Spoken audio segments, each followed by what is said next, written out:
se me kwa ikreo amo yo po bagen pie yo kan di kan pie ya wa iso pe kun ya o we fara makia o demba ke ye kai do ya kun ma o ke yi ka do bia yi boy do ko ni pie o le pamo we fara wa to ke ma kora ni na o iso ga tie bi o ya kon pare ma kare makia o ya kon pare ona le pasa o ya kon pare mo le pamo na mi so fo o mo le pamo na mi so fo o demba ke ye kai do ya kun ma o ya kun to so na yo da sim ki ala o dai ke mo ya kon mo pio da we mo ke ye isi ni pio da we mo ke isa ke mi pio mi na no we ba ke ba ka mi bo tu ba we fo ke mi na o samyo ki dan suoka o ke ko ke ka o ni so fo se yo ake non to e yera ikana ake yera beni na wa hana wa ko o ke ate ke so bie ke ra hana do to re ko me era o pa pa iko mo e dei kieri iro ya ko mo be wa de be ya de se na ke o ke bre ya pa mo ke do se ti po player iro ya yo ba ba bo ke duwe bo ai son kamo ya ko pare we ko mi sofo mi to mo ko mo ya ko mo onu ya ka o onu ne ka o e onu we ka o ke do ba bo ya we wa na ke bio ibra te bo kara o re me we ko ya o iso ka tie bio ya ko pare ya ko pare ke mo ya ko pare ya ma pare ma kia o ya ko pare Ingrisi ya se we boji se wa ni bo be asrai se yere we da ma wa ke nke o ye ke na o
so bie, get a hand out to the come.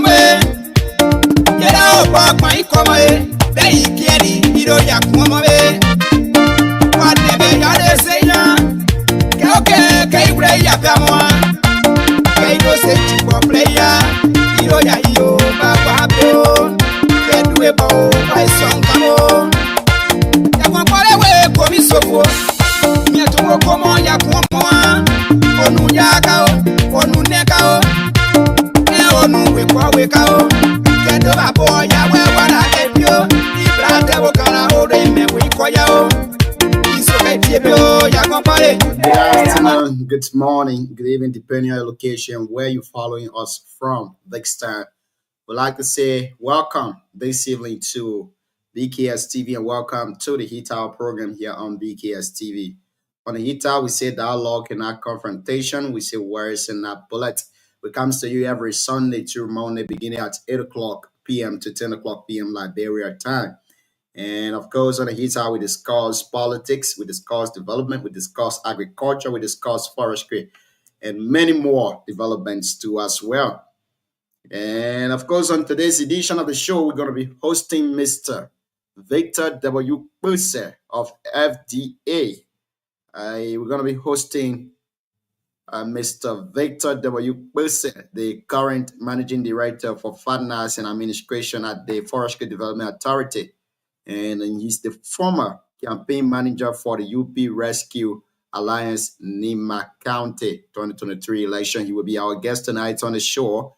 And of course, we are hoping to discuss many more issues ranging from the forestry development authorities and also NIMA politics and the rest of other national issues here tonight on the show. But of course, in the twist of turn yesterday, one of the key allies to this government, Herman Pedro Costa, deleted all of his Facebook posts in support of the government. The reason behind his unexpected move remains unclear, but it has sparked concern and speculation among many of his supporters.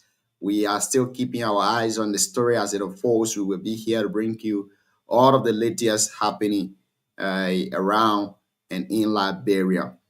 Representative Moba opposed death penalty for drug crime. He urged global compliance. Musrail County District 3 Representative Sumo Moba has rejected calls by some lawmakers for death penalty against drug traffickers and importers. In a formal statement, Representative Moba warned that such proposal violates international human rights standards and could damage Liberia's global image, especially as the country holds a non-permanent seat on the United Nations Security Council. He also emphasized that Liberia is bound by international treaties, including the second optional protocol to the International Covenant on Civil and Political Rights, which bans capital punishment. Representative Moba, a public policy expert, called for three-part strategy to combat drugs crimes. He mentioned prevention and education and also rehabilitation. And he also talks about strong enforcement backed by proper funding and international cooperation. Moba concluded that life imprisonment and investment in drug control systems are more effective and immune alternative to the death penalty. And of course, another development too, a fake doctor found guilty of murder in Lufak Clinic. The juries today, an 11-man juries deliver unanimous verdict in a dramatic courtroom climax. A 12-man jury at Criminal Court A has unanimously found Sam Woloba guilty for murder in a high-profile trial that exposed daily deception in Liberia healthcare sector.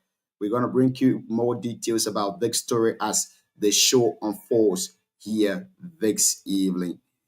And of course, China donates life-saving maternal health equipment to Liberia Ministry of Health, reinforcing bilateral cooperation. We will also be bringing you more details about this story here this evening as the show continues.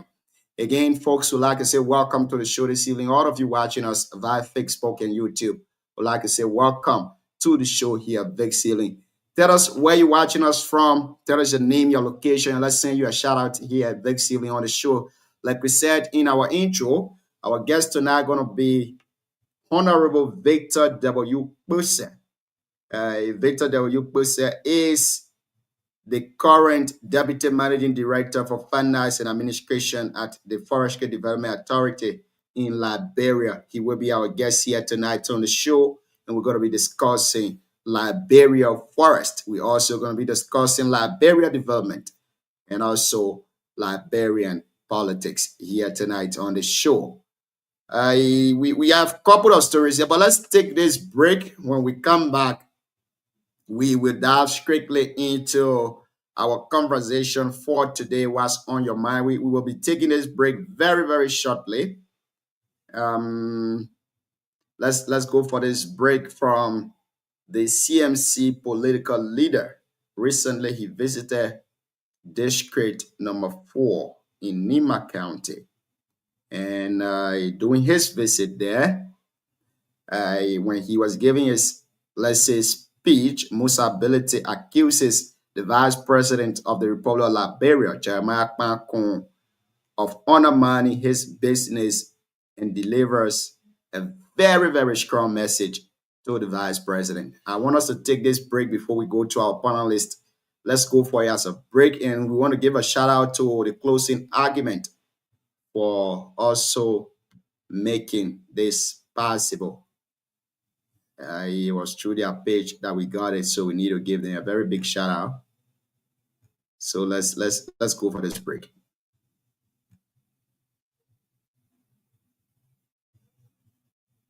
Great, I think this is it. Yeah.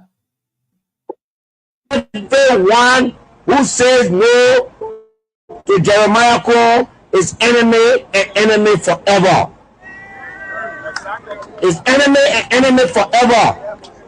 And that's how you build a country. When you have an opportunity to unite a people, you don't take that to divide them. But we will not take it. For 2 years, I've said nothing to the vice president. For 2 years, the vice president has acted deliberately to target me. He targeted me when I was running for deputy speaker. He targeted me when I was running for speaker. He has gone beyond that now. He's targeting my business. And he doesn't want me to do what I'm doing here because he feels insecure about that. But he's been around for over 13 years. I just been around for 2 years. The people of Siaple, Sangaple, that road has been here for more than 20 years. That road has been here for more than 10 years. You've been in this town and promised them to fix it. And it has not happened. And you think that you can break me. You think that you can break me so that I cannot do this. Mr. Vice President, that is not going to happen.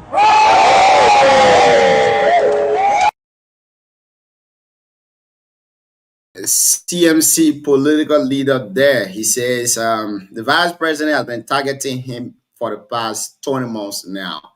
And of course, he's saying that when people take on leadership position, they have to unite. But in Nima, the turn is different. When you do not support the vice president agenda, you are targeted. And he personally is saying that he has been targeted. His businesses are now being targeted. He said he was targeted when he was running for deputy speaker at the House of Legislature. He was also targeted, according to him, when he was running for the speakership at the House of Legislature. And this time around, he's saying that he's being targeted. His businesses are being targeted. And of course, that's it. That's it here this evening.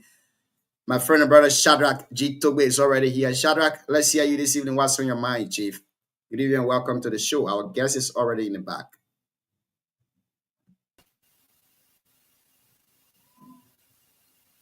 Shadrach, are you there?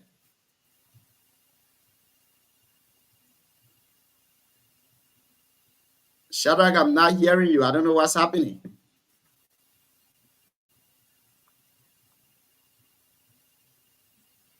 Shadrach, are you there, Shadrach?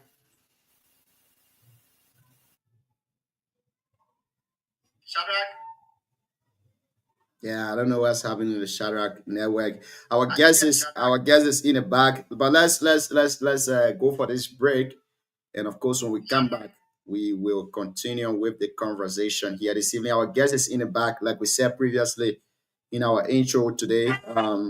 Our guest will be Honorable Victor W. Bose, the current Deputy Managing Director for Finance and Administration at the Forestry Development Authority. He also served as the former campaign manager for the Rescue Alliance in Nima County. He will be our guest here tonight on the show. And of course, we will be discussing Liberia Forest. What are they doing to preserve our forests within the country?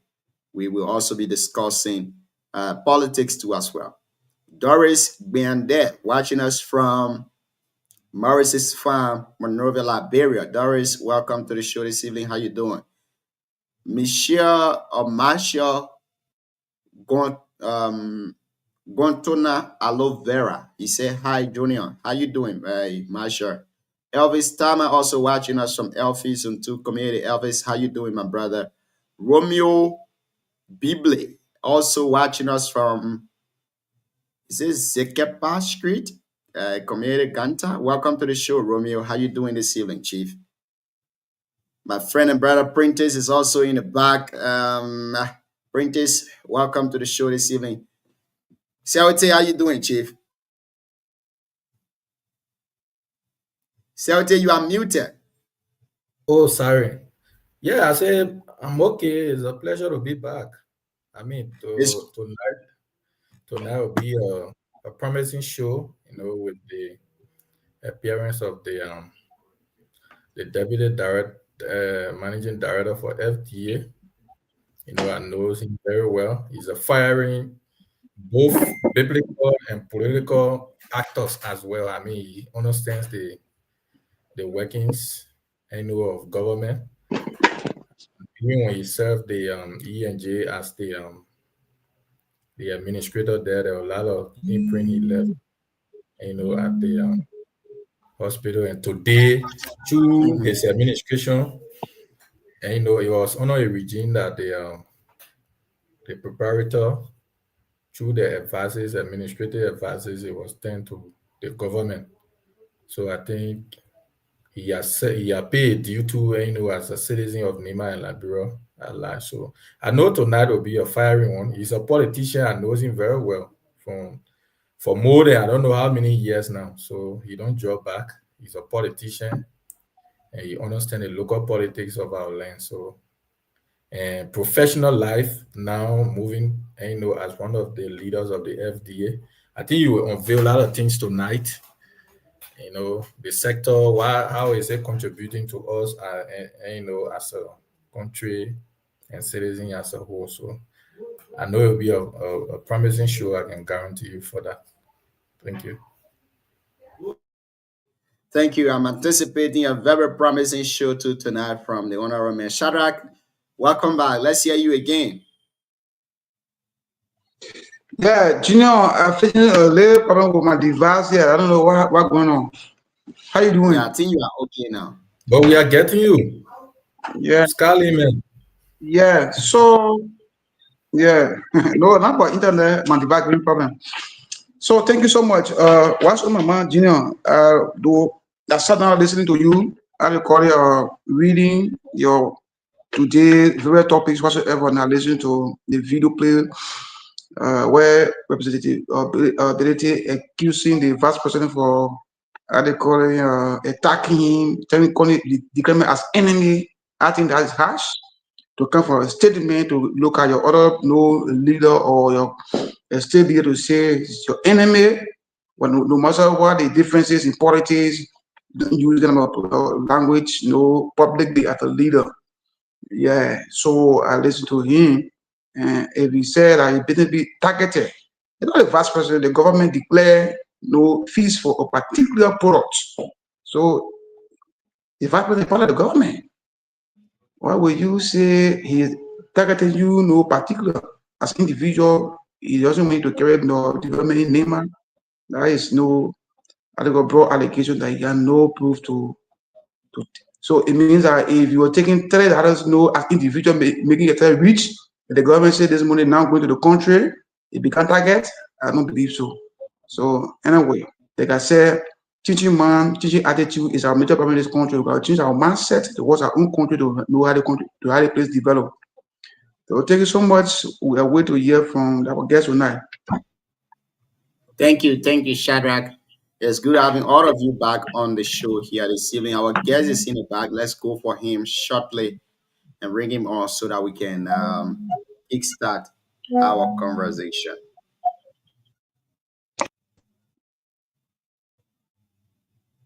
Yeah, I think the guest might okay. He's back. Good evening, Honorable sir. How you doing this evening? Good evening, gentlemen, and it's my pleasure to be around. It's great having you on here again, Chief. Great having you on the show here this evening. How you doing? How is it with you? How is the job? We are trying. God is manning us, and we are better. Thank God we are around. Where are you speaking to us from this evening? I'm currently in Monrovia. Okay. I'm in Monrovia. All right, that's great. Now we got to start a conversation like that a little bit friendly before we go to the real issue tonight. Now let's get to know who you are. Let's start a conversation who Victor Kpesa is, where you hail from, your educational background, and then the role you serve currently. Well, my name is Victor Mwakame Kpesa. I'm from a town called Kaiple in Nimba County. Kaiple is located in District Number 4, Electoral Y. Kaiple is in Chidam, Toa River Administrative District, and Beligas Statutory District.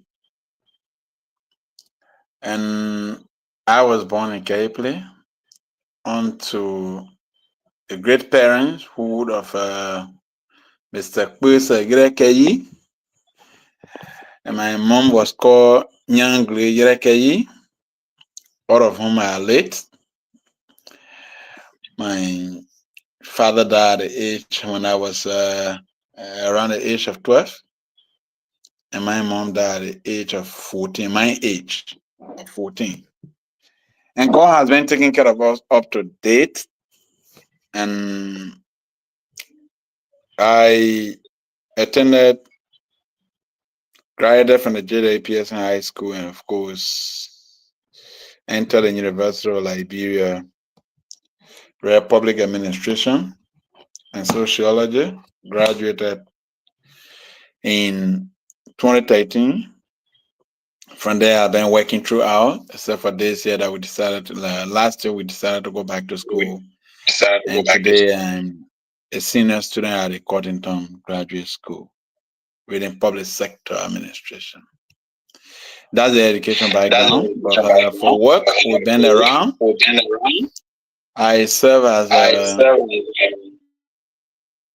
I'm hearing myself, I don't know why, but I'm not like. Yeah, you are okay now. You are okay now. Shadrach, please keep your mic muted. I beg you, Chief.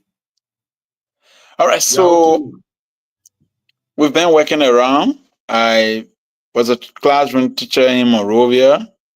I taught the Grace International Northern Public School in town, and later YMC as a dean of students, and later joined the offices of the vice president when he was representative. I serve as resource officers in his office.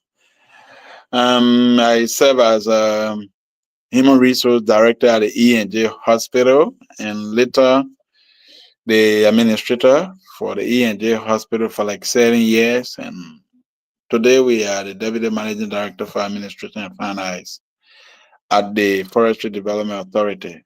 I also serve as the president for the Nimba University Student Association, and later became the president for the Union of Nimba University Association, ranking from secretary all the way to the presidency of the student body. Those are things that we've been doing, and that's the background so far.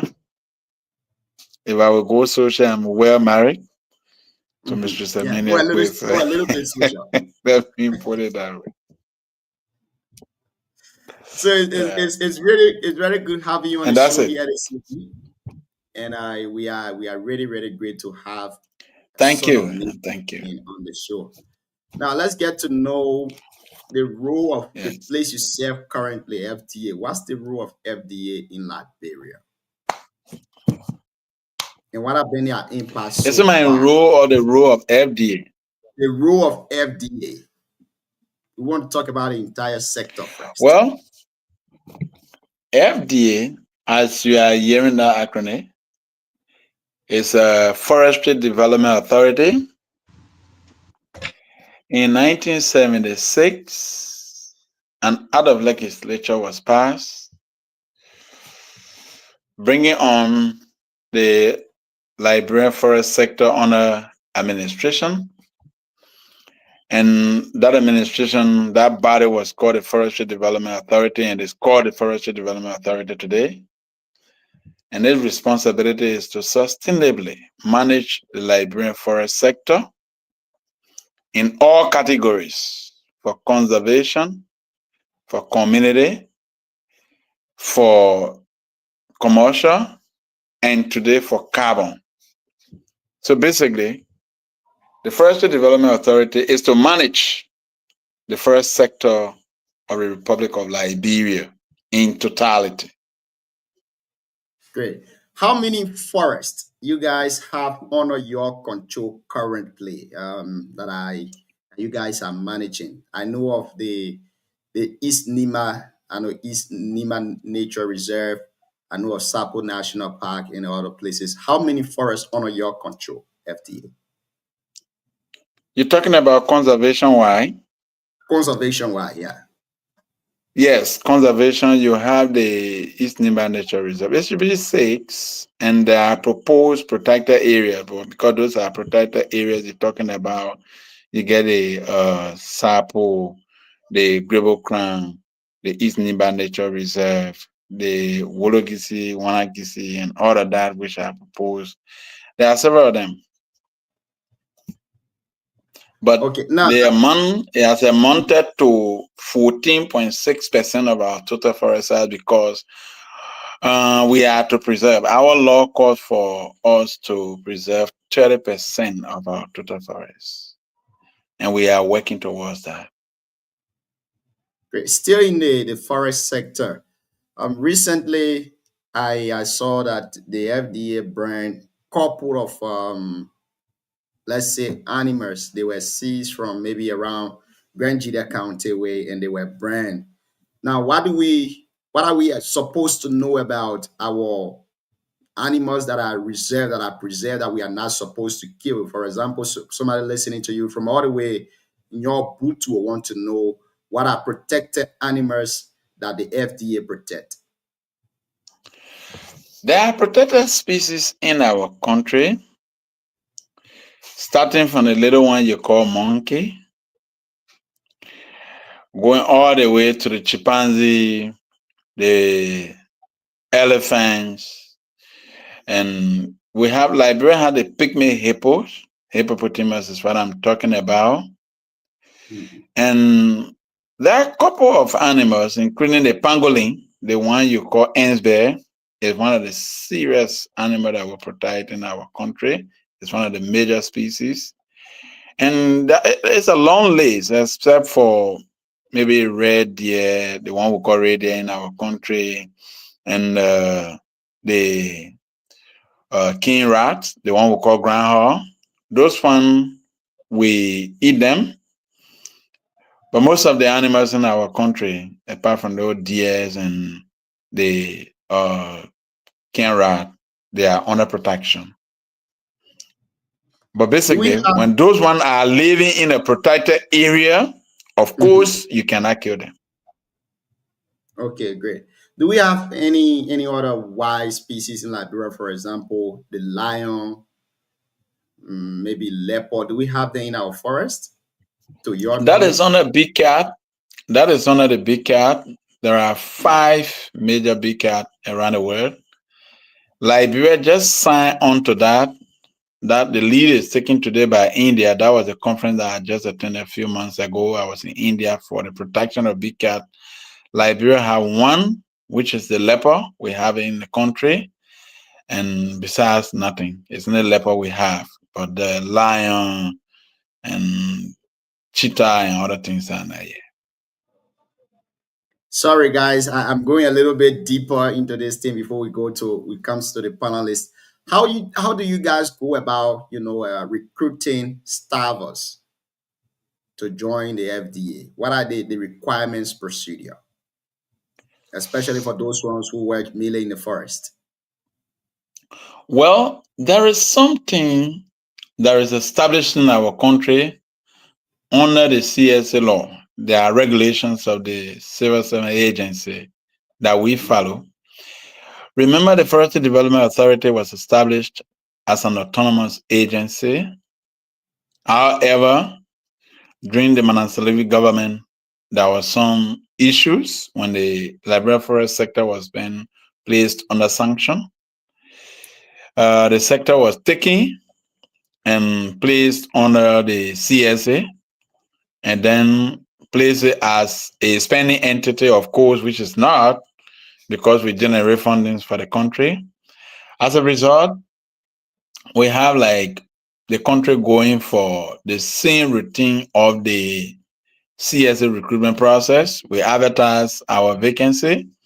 We allow people to apply, and those apply will go through testing, and they will have face-to-face interview. And when qualified, they will be notified.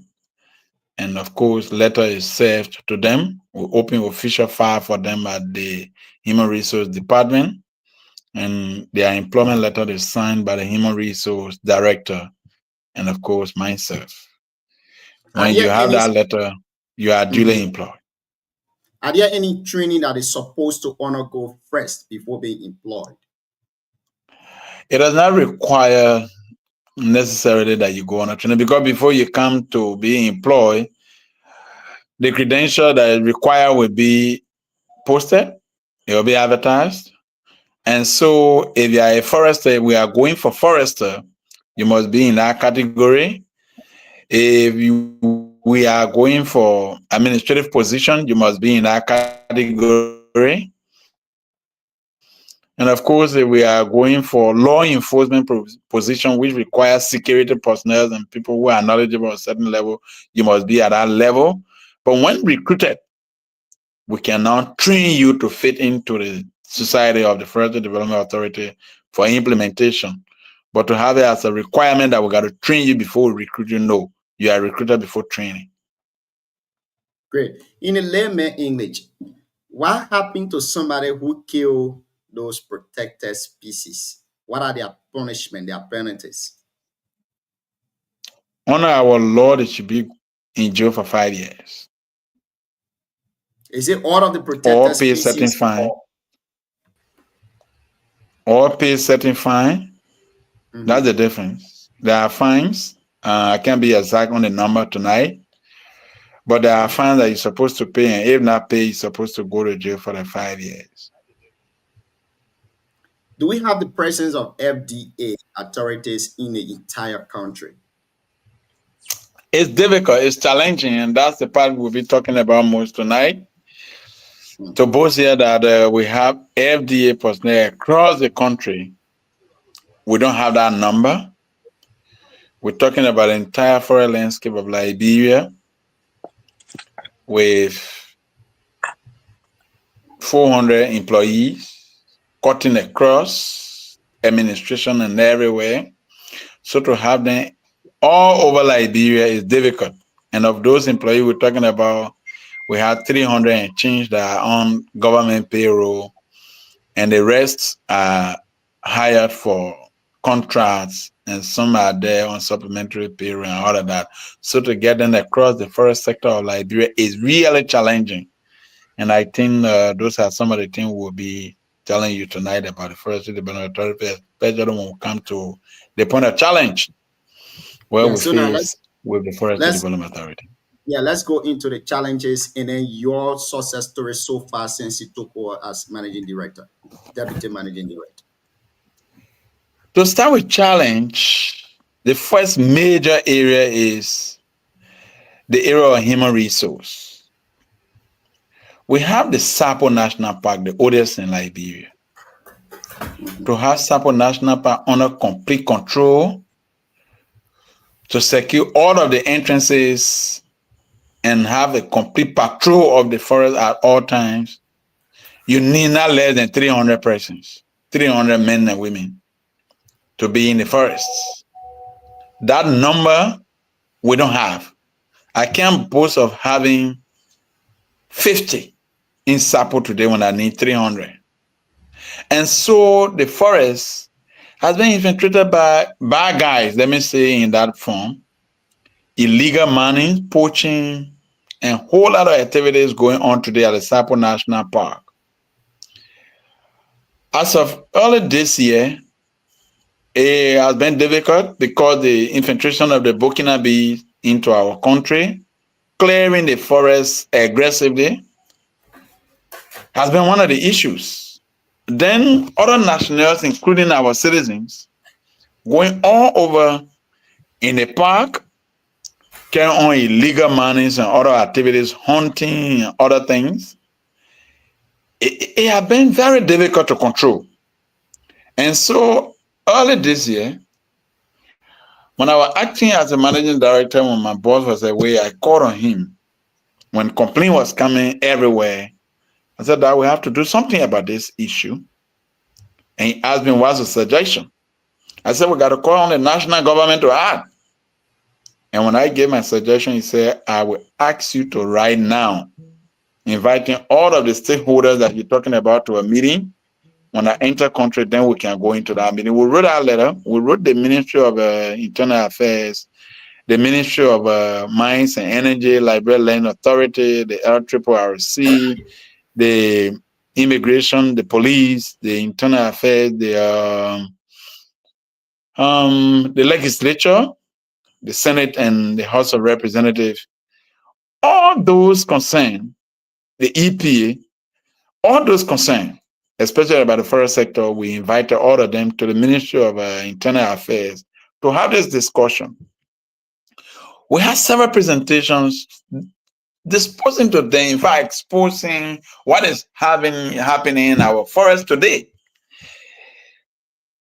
It was surprising to know that you have over 70 to 75,000 Burkinabes in your country today, destroying your forests. It was surprising to know that you have other nationals in the Sapo National Park that have created different camps. They will call this one America Camp America, that when you are there, the camp leadership will give you a green card as is being done in America, or else you are expelled from the camp. You have Afghanistan, you have Camp Iraq, and different camps. And those camps prohibit the presence of FDA staff. Anywhere you enter and they see a piece of document on you bearing FDA, you are dead upon arrival. So that has been our challenge. So touring our own forest has been so difficult. So from the first meeting, there were a lot of presentations. Some of these senators and representatives came there. Those who districts are highly affected, they all were there, and we had a plan together. From the first discussion, the Ministry of Justice was asked to act. And from there, we were invited by the lower house. We appeared and we spoke to them and I asked her to make a budget so that we'll have the first manpower to get in the Sapo National Park and start to work. We prepared a budget and presented. There have been some delay. We are not getting result from there yet. However, we've been working with partners, and as of today, there were commitments to us to see that we move the first group into the forest. So as we speak, blessedly for us, we came to a conclusion to move about 150 AFL personnel, about 30 some more police officers, 50 some more FDA guys. I'm talking about the rangers, the immigration. It's a joint security that has been sent, and all of them are in the forest as we speak. Camp America has been dealt with and empty as of now. That's the progress number one. Afghanistan has been targeted. The first hit has been made, and they are removing the people as we speak. Those different camps have been touched. So as of next week, the first round was done. The target was well implemented. As of next week, we expect that Afghanistan and the other camp will be, in fact, Iraq will be empty, as it has been done for America and other places. So we are working hard in making sure that we secure our forest and we preserve it for its intended purpose or purposes. That's the side of conservation, but the rest of in fact, Southeast is under threat. Trust me that the Burkina Faso action on Liberia is very strong. They have done with Ivory Coast and they are now in Liberia. And they are already moving very, very hard. They are not joking. And so we've been calling on the national government to see how we can employ more staff, at least to have like 200 staff around Sapo and the Global Crown, to have another number, the East Nimba Nature Reserve, to have another number, and to spread them like that. The legislature is working along with us. We presented recently, that was on Friday, excuse me, to the Ministry of Finance when we were having the executive budget hearing. That was one of the issues we presented, and I think the minister bought it. And we are about to work on that, but it's a challenge on the forest sector of Liberia, to be fair.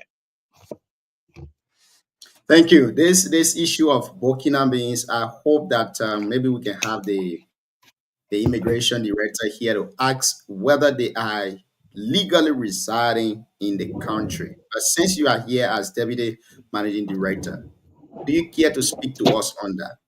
Many of these Burkina Faso that are currently within the forest, the various preserved forests of Liberia, are they residing in the country legally? Absolutely no. The word legal? Absolutely no. They enter the country illegally through our citizens, both of whom are working with the government, I would say. Because if you go in some of these towns, if you ask, the answer you will be getting from there is the township that brought me here. Is a commissioner. And so we've been engaging the internal affairs minister as to why this is happening. Superintendents are part of this thing that I'm talking about. And so they will bring them in the name of farming, and they will give them the time to say, go, this is my forest, and you have to go there and plant cocoa. And once you plant the cocoa, you will give me percentage. They will arrange on percentage. But what is hampering them now is getting surprising to some of them is that the Burkina Faso will request for 60 to 70%, while they give you 30 or 40%. But the citizen will feel that I'm doing it when time comes, then I can push them out of this and that. But they are coming in numbers. And trust me, in Ivory Coast, sometimes the people will say, you will not come in your own forest today, and you will not go. That is gradually happening in Liberia. When they tell you don't come in the bush today, you're not going there. And they are ready to die. In the bush, we're talking about people who are preparing their own guns, the single barrel guns.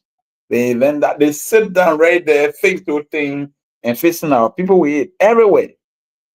So it's a national security issue. We are not joking here. That's issue that we should pay keen attention to. And so to be fair with you, they are illegally infiltrating our system, and they are backed by our citizens, bulk of whom are internal affairs, employees. This laws honor the immigration authority, but again, it also falls in your department because they are in the forest. They are doing things in the forest illegally. What are you guys doing to get them out, to send them back to their country? What is the relationship between the FDA and the Liberia Immigration Service? Like I told you, we invited them. We talked to them. The legislature, the House of Representatives invited all of us, and we presented our case. And they asked the immigration to go down there and enumerate them. to do enumeration, to me, it validates their being here. It gives them the ground that you are a citizen. Under which nomenclature that you are enumerating them? Where who they are? How are they? And so for all, we are requesting from the national government that we send these people back to their country. But in our meeting, it was agreed that the immigration should go there and do hair count of those people to know their population in country. And then we'll have a relationship where you have discussion with Burkina Faso, and some of them are not even knowing Burkina Faso again because they lived in Ivory Coast for a good length of time and they are migrating to Liberia and all of that. And so to me, our action is not yet robust, but I feel we got to move further. But for FDA, the only thing we could do is to bring this to the government attention because we don't have the face to facing these people. Remember that our forest guys, the guys in the forest we're talking about today, the rangers, are not armed. And those people we're talking about are well armed.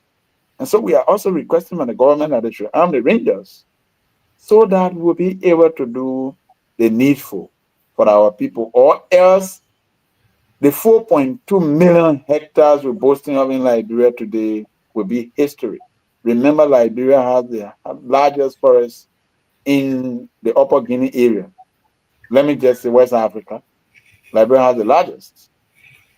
And so if we are sitting here and boasting of 4.2 million hectares of forest land, and that constitutes 30% of our total land size in Liberia, and you're talking about Burkina being infiltration, it's not a joke.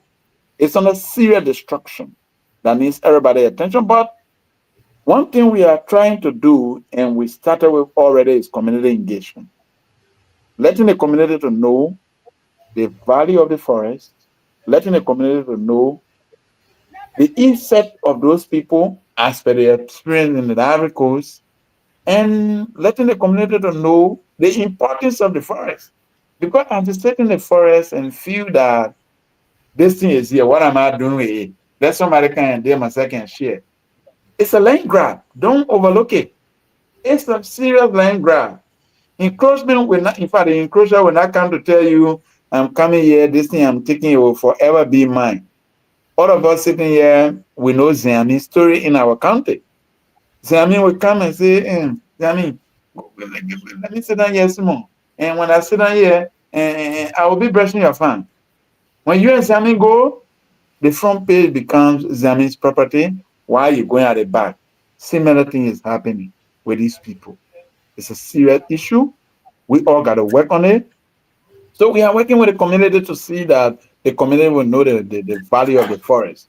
So one thing we're trying to do now is for the community to have share in their forest. For the commercial area, yes, it's happening because at the commercial forestry, when the law is fair here, the stumpage fee you pay all the way to all the different administrative fees, including the exporters, the community have share in it, which is given to them.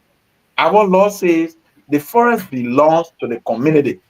Even if a company will come in the forest today, it is that company and the community that will make arrangement, and the Forestry Development Authority will be there as a mediator. That is our role. We don't sign for them. They made an arrangement, but we got both of them in the arrangement. We collect the taxes. It's collected by the LRA and the Ministry of Finance, and disbursement is made to the community as per their percentage. But there are direct payment to the community by the company too. And so those things are happening for the commercial sector, but it's not happening for the conservation area. And those forest areas that are not under commercial nor conservation. So those ones, that's serious attack. In fact, those ones that are under commercial and they are not active today, the same thing is going on there. So we are trying now that sustainability measure will be taken for the people living at the fringes of the forest to help. Once they are benefiting from it, they will protect it. But they're sitting by it, they feel that there is no benefit, anybody can. Anything they give them is a value. anything is the value. For example, if you go to your hometown today, somebody will enter with power saw and they will look at the township and the people they put them together. They say, I have small thing for you here, and I have small 5,000 liberty. They give it to the town people. They will enter with the power saw in the forest, and everywhere they will cut down trees upon trees and take them. Because all the town people know why I'm doing with a tree. But remember, for one tree to be mature today for harvesting in our country, to reach its full diameter, it takes about 25 years plus.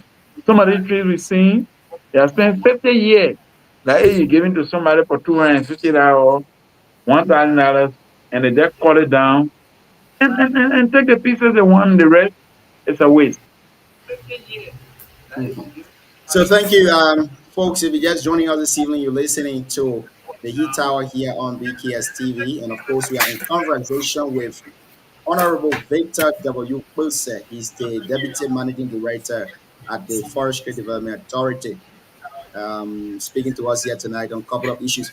Now, let's hear you, Siawete. Let's go over to you for your two questions. After you, we go to Shadrach. But let's welcome to the show my brother Aloysius Yawubumi and Mr. Maverson Davis and the lone female on the show, Madam Lorena Donke. Siawete, let's hear you, Chief. Thank you, Janelle. Good evening, Mr. Honorable sir. Good evening. I mean, I brought it here. Coming over your honorable and this and that. And 1 year to talk to those talking. Yeah, I mean, like I was saying before your appearance, I mean, it's a pleasure, to be on the show with the few, eye-opening you are giving to the public. My concern is due to the conservation of our forest, and you lay out, the entity position and how far you are working on, modality. My concern now is the issue of concession in our country and the role of the FDA. And you coming from one of the affected county like Nimba, what's the role of FDA in terms of those concession areas? For example, we got I'm pretty sure where the mountain is also affected by the concession in terms of the forest. I wanted to know what's the role of FDA in some of these concessions. And so we've been working with the people along the Monimba area. What we try to do for them is to put the forest under what you call community forests, because it has a procedure to register a forest in Liberia as a community forest. Our law calls for 9 different steps that has to do with the community registration with the FDA supervision at level 1. There is something you have to do all the way to level 9. But around the Yekepa area, there are established community forests there already. And so for Metal Steel or whichever company to mine in those places, the first thing is to do what you call clear cut. In Liberia, we don't do clear cut. There are the different diameters of trees in our country. There are some you don't cut. If you not reach the full diameter, you don't bring it down. So if somebody goes in a forest here and say you have a concession here and the felling trees all over, if you are not aware, you just enter that forest, you will feel that nothing has happened there because you will see trees around you all over. You say, but those trees are here. Why is the concession coming here? You will get to know that there are some you didn't cut, but there are some that you cut based on the size. That's why I call the diameter. Now, around the Metal Steel area, when those community forests are to be affected, what happens for them is that we call for clear cutting, and company will go there to do the clear cutting. And before you go there, it is the community that we will sit with, and you will sit with the community, explain the community benefit, what all the community is supposed to benefit if a logging company was there to do the same logging. When you are doing the clear cutting, you pay to the community their benefit. before you do it. So if it is not on a community forest and the money is coming there and other works are going through, it's difficult for FDA to have control. So what we are doing now is to open the minds of the community, which I'm all over doing that. As of yesterday, I came from Payidepura. I had a meeting with the town people in Payidepura yesterday. There's a huge forest bill coming from Duo all the way around Payidepura, hitting, coming all the way to Kukupa. It's a huge bill. And so that part, we've been there. We told the people, in fact, they came to us and said, Power is all over here. And we are not getting benefit. And so from one point to another, I've been going there to help carry team there to lighten their minds of what they need to do. And they have gone from level 1 to level 4 today in no time. And so we are trying to open them. We're doing same for a forest belt around Zor. It's between Zor Gopa and Zor Ganagri and Kiali. That's a good size of forest there too. And number of power so in there, I've been listening to the cries, and I went there with another team. They sat with the people, open their minds on what to do, and they are accepting companies to come because some of these places we're talking about, the roads are dangerous. If you have company there, they pay Lepuda. I went there yesterday, you see the road, you cry. And their cry is, let the company come, face our road and do this and that. So we are doing a couple of things around, making sure that our people will benefit from the resources, not only the iron ore that you have there, but the forest they have there has used to, you got to pay for it before it's been taken. So we are deep into that. And we are placing them under community forest everywhere. In fact, we were in Zor not too long ago, especially in Dure.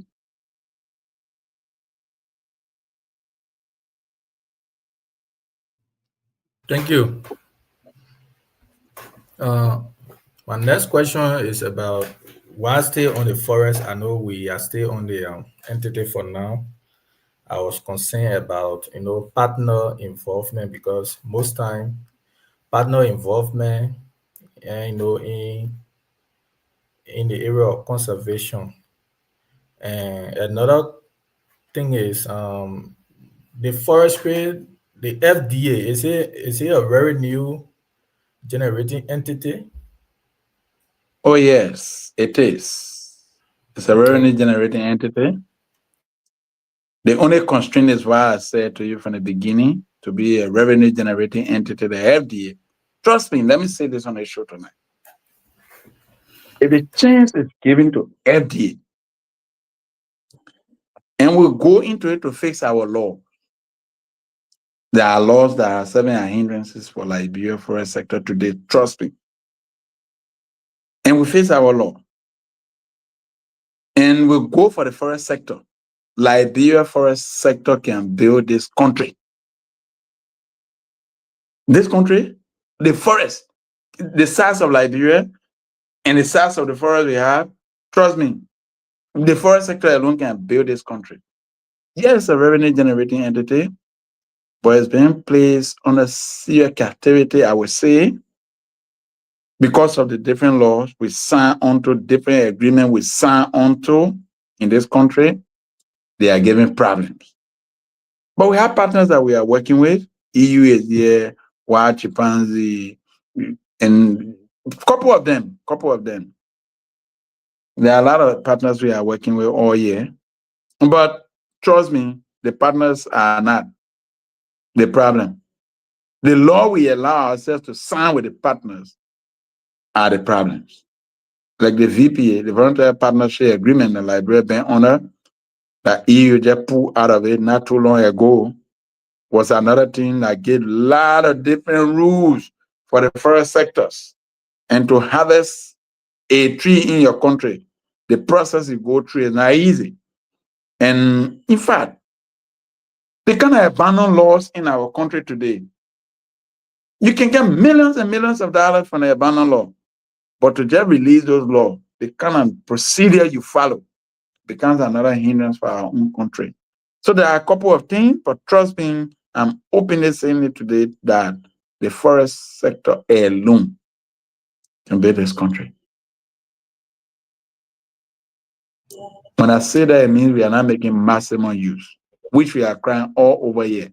When they say that you will treat the Forest Development Authority that is a revenue generating entity, when the staff is misbehaving, is not reporting to work, I have to wait for CSA procedures to tell the staff you need not to be here. I will say this one also. That in fact, the recruitment process, CSA as of last year, September, they came up and retired people. We retired 78 staff. The replacement of those people, up to now, we have not had it done. So the forest is vulnerable. Those are problems that we're talking about. Thank you so much, Honorable Sir. Honorable Sonagi Bill Wilson is watching the show this evening. Let's go to you, Shadrach. Let's hear your two questions. Thank you, Junior. Good evening, General. Other General? I'm about General. Man, General there. General, thank you so much. Coming on our show. Yeah, with your forestry knowledge, we know kind of a different no idea tonight. So my question to you is kind of a different if you do about forestry.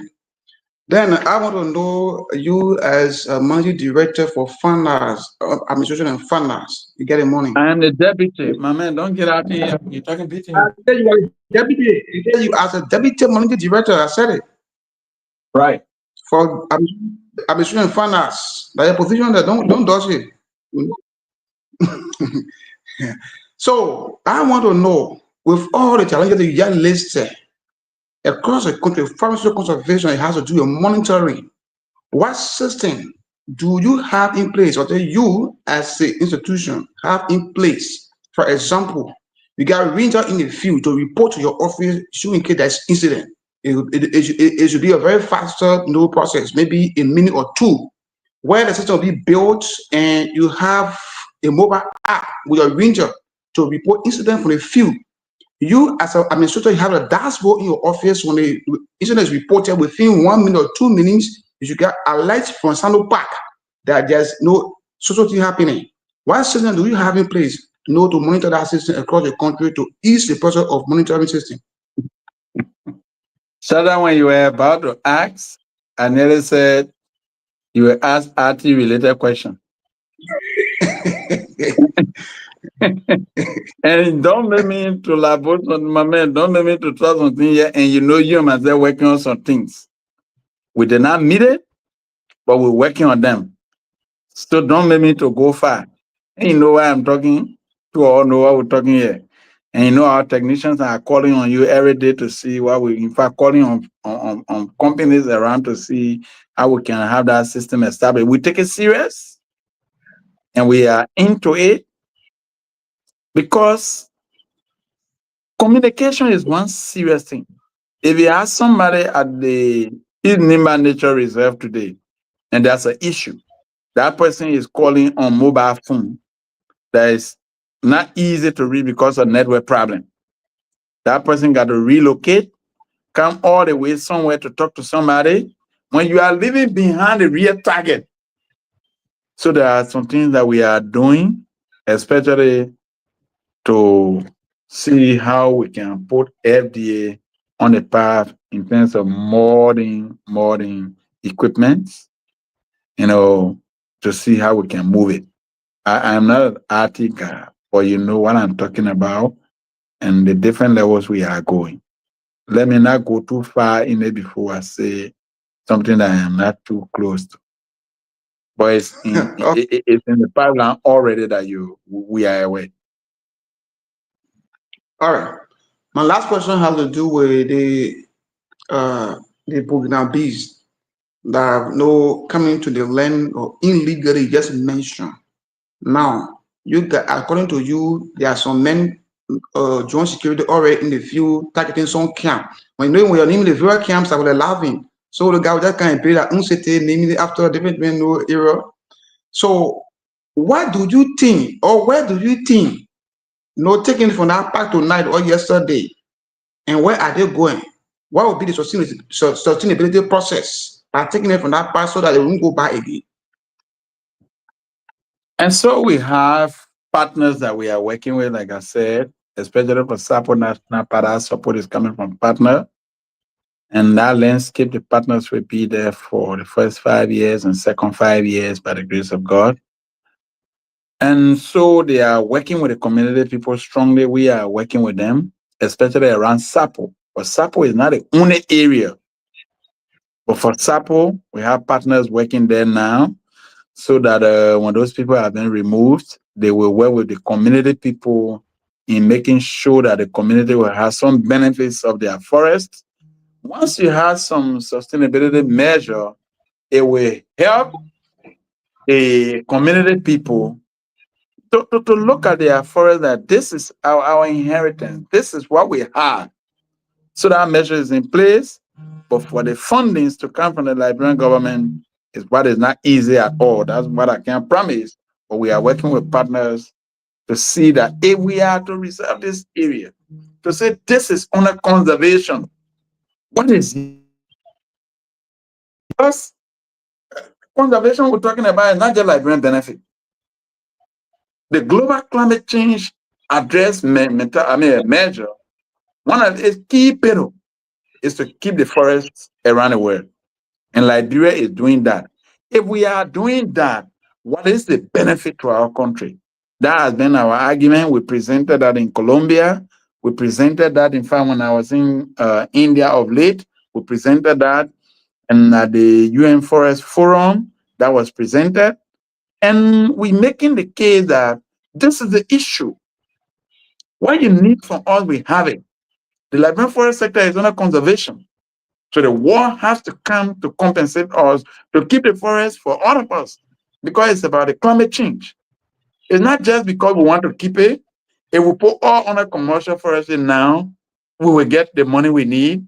But if we do that, it affects the world. Again, preservation is a matter of keeping for the tomorrow generation, which is also necessary for us.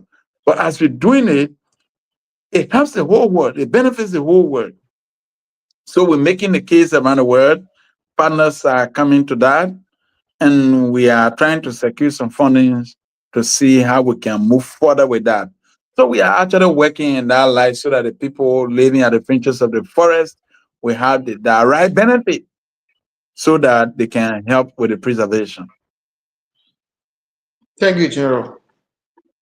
Thank you. Let's welcome to the show DK Way and Reverend Marvin Osua. Let's go to you, Mana Lorena. Your two questions after you. We go to our So let me salute my Reverend for all the other people I see. Let me salute my Reverend for. Oh, what is that? We'll take a Reverend. We'll take it. You not speak to me. You not speak to me. I make sure. Tito, Joe, for Reverend in the back for 5 minutes. I mean, you know, go ahead. Joe, for Reverend in the back. For Reverend in the back for 5 minutes. Jian, consider yourself to be suspended. Jian, consider yourself to be suspended. We're not in the library in that church. They want that authority. Yes, so when we Senator Committee will talk. Jian, consider yourself to be suspended along with DK. Marvin is sitting and DK misbehaving. Yeah, no, I don't blame DK. That Jian I blame right now. So right after that, I did an issue with Jian. Right. Sorry, Reverend. Let's hear your question. Yes, good evening. Thank you, Jian. Good evening to Honorable Victor Pilse, our guest on the show tonight, and good evening to our followers in Facebook land and to our listeners in Radio land. So my first question, Honorable Pilse, to enhance forest conservation, the involvement of communities that are proximal to those forests is paramount. And because they are prevented from benefiting from the forest product, maybe like farming, hunting, and the rest of it, how is the government of Liberia or the FDA, how are they, what package do they have for those communities? So because they are like, they are not going the forest to hunt, So why are you giving them either from FDA directly or maybe from the national budget to those communities? Is there anything put in place for them? All right, thank you. For now, there is not just an established package to say for the forest land size, this is 50 hectares, this is 1,000 hectares, and for the land size, this is the package, and for this is the package. However, from our recent, like I said today, maybe you joined the show a little bit late, but from our intro, we said we try to make that case with the Minister of Finance this year, and I hope this will be the first of its kind, that conservation will be captured on our budget, that will be able to support the people living at the fringes of the forest. It will not be at this maximum, but at least we can start this year so that these people will know that our land is under conservation, and this is the little token from our government. One, two, we also said we are working with partners in making sure that they will work with the community people. We have said to them, those days partners will work, they will come to train them to take care of, in fact, grow honeybee, do some minimum things, making of bread and other smaller things which we feel are not so impactful. But we are saying whatever you do with the people should be things that will sustain them. After your project, it should be things that these people should live on. Because trust me, even the partners going into the landscape that we're talking about, when they are done, those people that work with them, they feel that they were working with government. For example, the East Nima Nature Reserve of recent, there were 150 guys that were selected, and they've been working all along. But as these guys, as the project phased out, these people feel that they were working for FDA, not knowing they were working with project. And so they will want to come and benefit directly from the FDA. When that is not done, they want to return. We are telling the government, no, as these partners are working, we should prepare ourselves that when they are leaving, our people should benefit. So we are hopeful, and at least some percentage of surety that as of this year budget, we will have some packages in it for conservation, which we are sure up to some extent because we presented this on Friday, and conservation was high on the list. For commercial, whatever coming from there, there's a percentage that go into the community, and they have that and they know it, and that is established by law. But for conservation, the law is not protecting it, and so we are making case with the government to see that we'll have package for them, and also with the partners. Partners are coming, and some of them are in the landscape already. But after partner, what happened? We are making case that government should establish that. So that point is very important, and we are taking that into consideration. All right, thank you, Honorable Christian. So that's my point. After partners, what happened? So if the government does not have its own package in place. Okay, my second question, and this question is not unique to you. It applies to everybody in your position. But because you are our guest, so I'm going to direct this question to you. You were the campaign chair for Nima County for the rescue mission. And there are hundreds of people who supported the rescue mission. They are jobless. In fact, there's a group called Jobless Rescuers of Liberia. So what are you doing in your capacity, in your position as administrator, HR force under you? What are you doing, like lobbying with your colleagues in the same position from different entities across the country to make sure those people, because those are several positions, it doesn't necessarily have to involve the president nor the vice president, but it can be you people at that level. What are you doing to make sure those people who are called themselves jobless rescuers of Liberia and are qualified, they are absorbed But by you CF? say you get one. What is it? Okay, so, Madam, this other question, let me not answer on this platform, please. But if you are around, and you can't close, I like to answer this question face to face, but on this platform, let me not answer. Please, if I answer yeah, let me not answer for now. Please So understand the at that question level. I can answer it now, but I like to answer it face to face. If I answer a yeah, as per where we sit, this is a whole country. And you asking me as a that's campaign what I chair of said. NIMBA. That's what I said. It's not unique to you, but to all of you who are So opportune to be in such position. for But the I only ask you FDA, because you are the guest. Yeah. all right, so let me just say this. I'm taking myself up as a campaign manager of NIMBA. What could be done for NIMBA? Let's put it one side, international issue.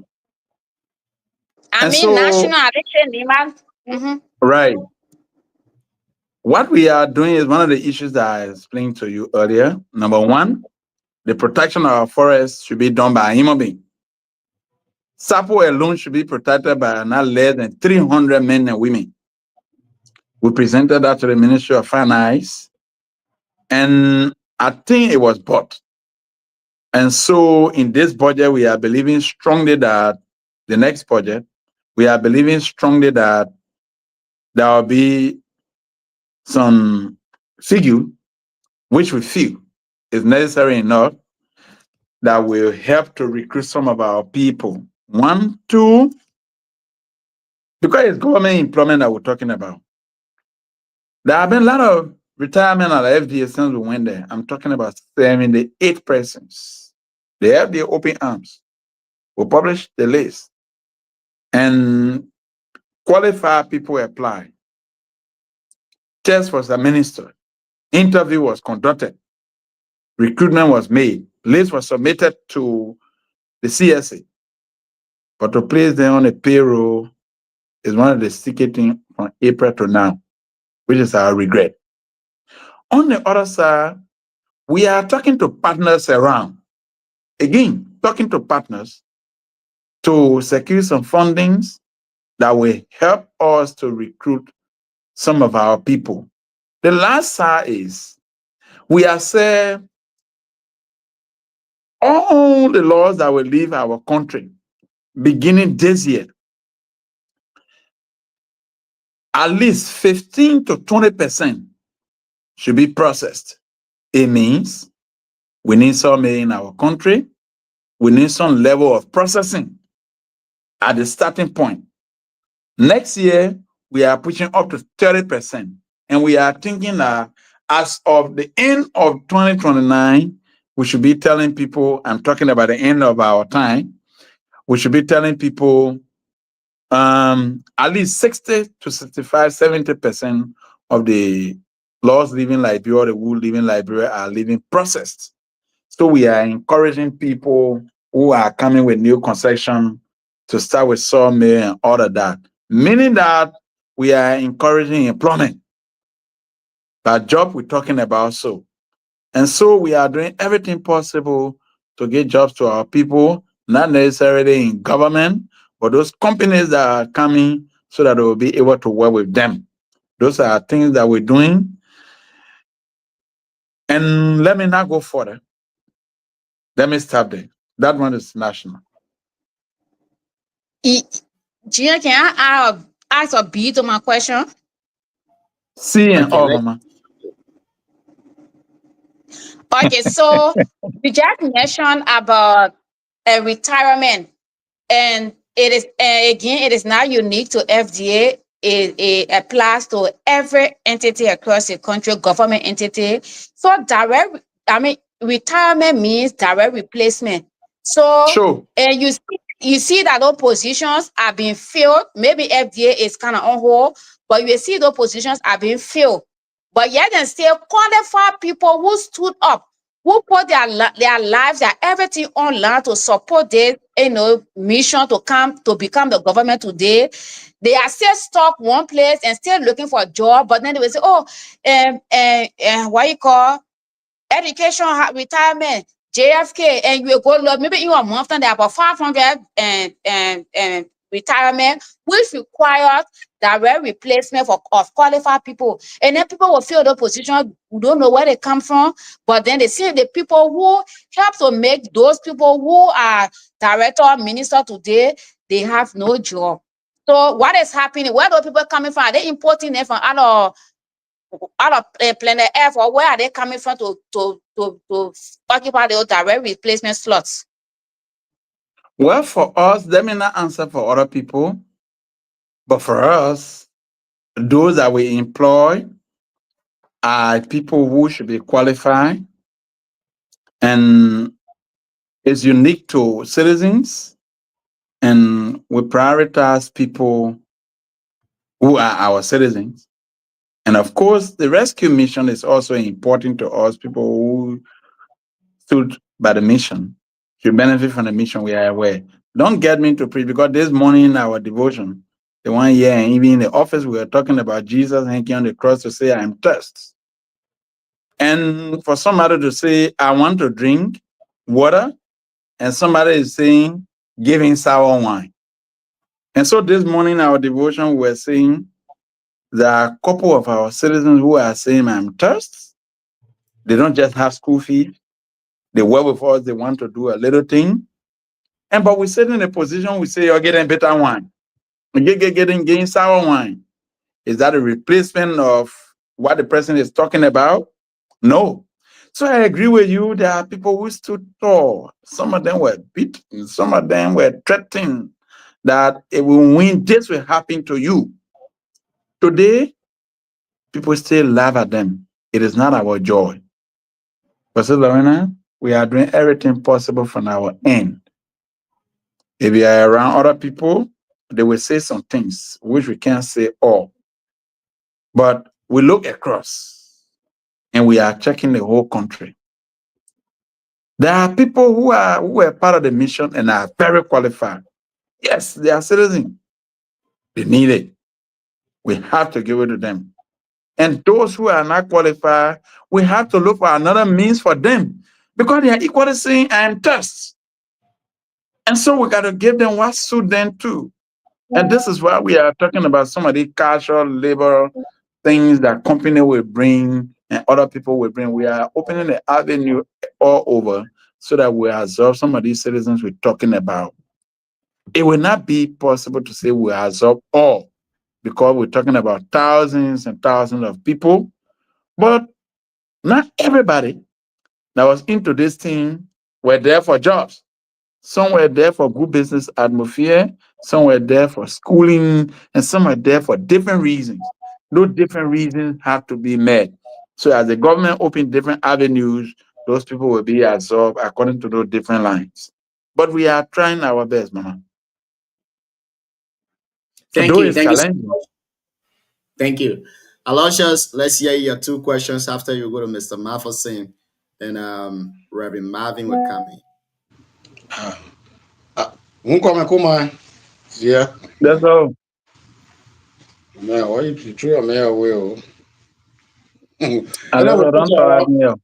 yeah, congratulations on your preferment. I was so excited when I heard your name, and I was confident that you will perform the task because you are an experienced person. So thank you so much. Thank you very much, brother. All right. So you explained a lot about our forests and the animals and security, a lot of issues. And I don't think we didn't get that much time to discuss all of those things. But my question first goes to the issue with our animals.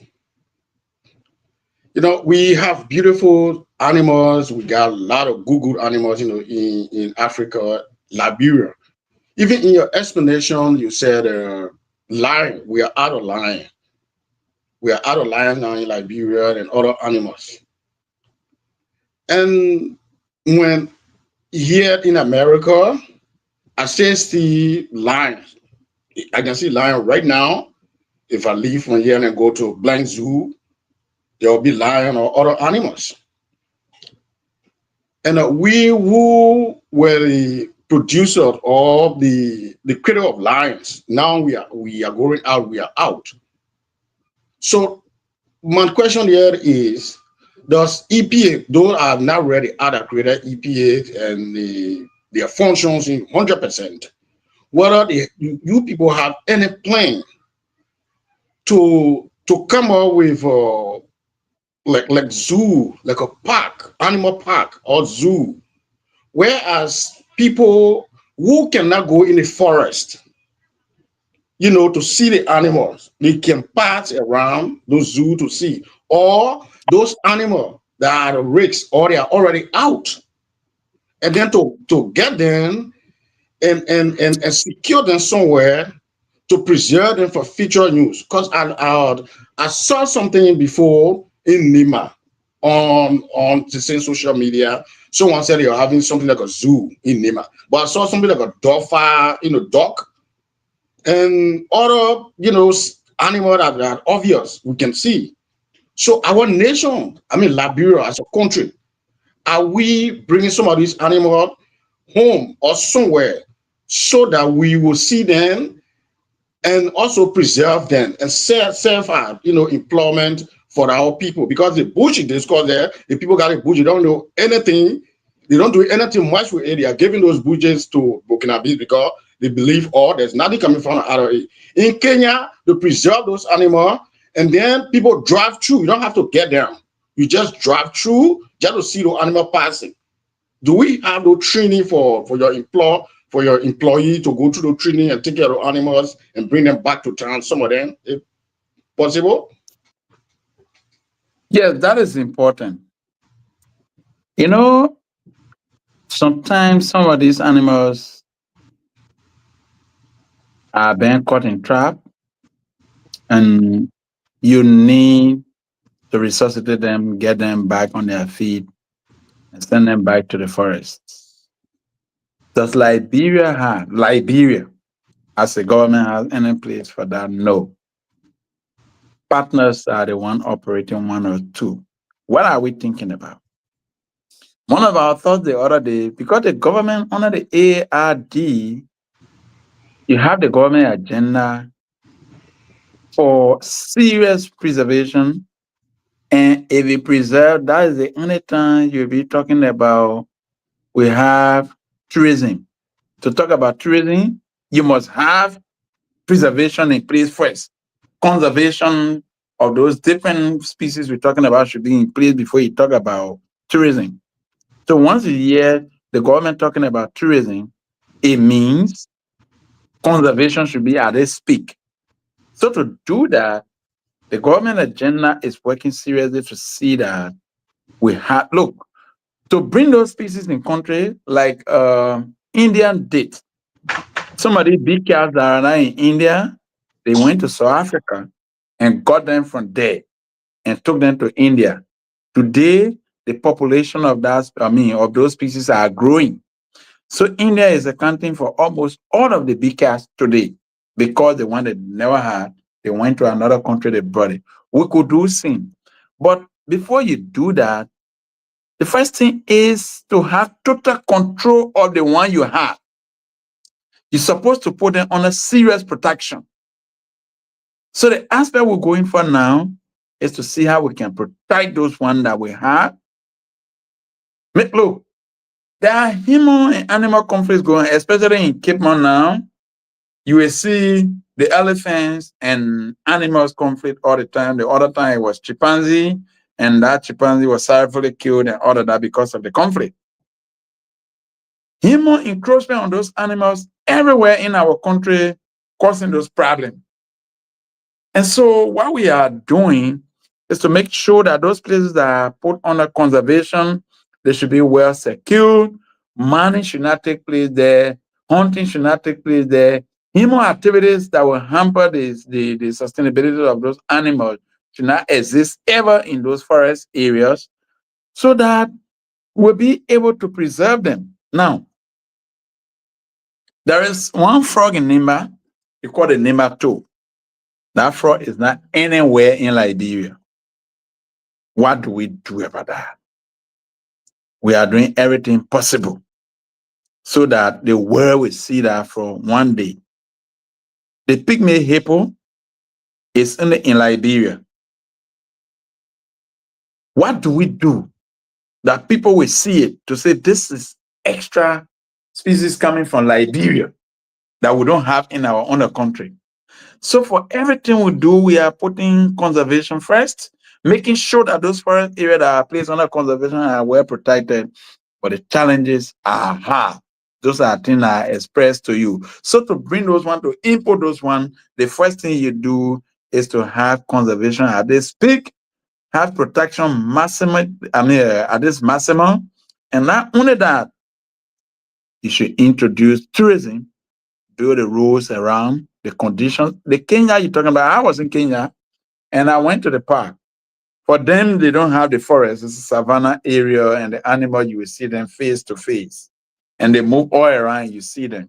When I went to the park is right by the city, and it's in Nairobi, right there, and you will move in to see what I'm talking about. The few minutes I spent, because I was getting late, I could not even spend an hour. I spent like $43. But the number of person in that place one day, my brother, if you were there to see them, you will know that Kenya is making huge sum of money out of tourism. And this is where this government is trying to go. Aloysius, if I were to be asked to make my strong suggestion, I will cut conservation. Let me not go there. Still working with FDA. I will improve tourism in Liberia more to see how that bill will come to a full so that Liberia will make the money required. We have tourist areas. Some of the places we go around the world to see, and we pay a lot of money. My brother, if you see some of the things you will say, what am I seeing there? The real natural forest is what people go around the world to see sometimes. The primary forest, you still have those. And we're not making use of them yet. But this government, under the AARD, there's a massive preparation going on for that. And we hope that we can achieve what really we're going for. But thank you. Thank you. And I was moved by when you said Nima frog. Specifically Nematode. the Nematode. Okay, Nematode. Thank you. Like my children, I take them to the botanical garden here to see butterfly. I'm from right there from New Basic. When we go to the right, you can see those butterfly, those beautiful ones. We get those things there. And we just, nothing coming from out of it, just butterfly. Butterfly, we pay money here for our kids to see. And here we are. However, thank you for the plan. We hope that God help you and the government work along with you so that those things will come to fruition. So now, let's go back to our own NIMAS and Unity Party and other things, even though the loon female, came a little bit. But you serve as campaign manager for Unity Party, NIMA branch. And you did extremely well. And today, Unity Party is in power. And we are all happy. But my concern is the people of Buyao. The people of Buyao, have been supporting Unity Party from day one. And even with this one as well, they contributed, immensely. But then when it comes to the executive, we are not seeing a son of Buyao in any position except that we have this D8 honorable soul that was recently, sent out for some reason. So looking at the region that produced, and you as a campaign manager, and then that region have no representation within the national government, especially at level of the executive. Does that concern you at all? And if it does, what are you doing? You people doing? I'm not referring to you, as an individual, but I'm referring to the Unity Party and the executive, the president, vice president, and so forth. What are you people doing to have citizens of Buyao on the executive table? Well, thank you. Basically, you from Buyao, and I'm not looking at the employment metrics to really see whether Buyao is not honest. So let me agree with you from the beginning, as you have said it. One thing that I want to take very, very serious is that concern that Buyao is not on the table. That is of serious, serious concern. Now, it's a matter of negotiation because we know that Buyao has been on the table throughout, except that these few days, Omen's soul was removed. But trust me, there are negotiations going on. It bothers us a lot. Buyao is a whole district, very big and well populated, and with educated children. And so to sit today and say you have none of them in government, especially for appointment, is an issue of concern. I've been looking at it when Mr. Saul was removed. What do we do has been my question. And we are working at things. And trust me, you will get to know that you will say one day that Victor on the show, he said they are working at things. And today we are seeing what you were talking about. It's our concern. We are supported and supported us to the fullest. And so they can't be neglected. But it's a matter of negotiation. Remember this thing we're talking about is a presidential appointment. And so we are to lobby and to get a face of the president doing what we want him to do. Thank God that he's been working with us. And so we are moving, and by the grace of God, we arrive. I know your concern is very serious. It's very, very important for your people and for our people. Our campaign in Buyao will pass in many, in fact, almost all the towns and villages in Buyao. We visited all. And to say none of the children from there is part of this government today is a pin. And since Mr. So was removed, we have to do something about it, and that will be done. And you will hear that. Thank you. Mr. Mavelson is in here, so we're going to jump over him for now and go to Reverend Marvin Osua to ask his question if there is any. All right. Vito, how you doing? How about Reverend? Thank you. Ah, No, I said give me thank you. I'm good. That's somebody was talking there. Nothing. don't, don't myself at it. I'm so excited to see you this evening. Purposely came to just tell you hi. Even though I've initially been attacked by Junior and DK, which of course I'm going to take it all with them seriously without thinking that they are my children. But I'm so proud of you, and I'm so excited as to your knowledge of FDA.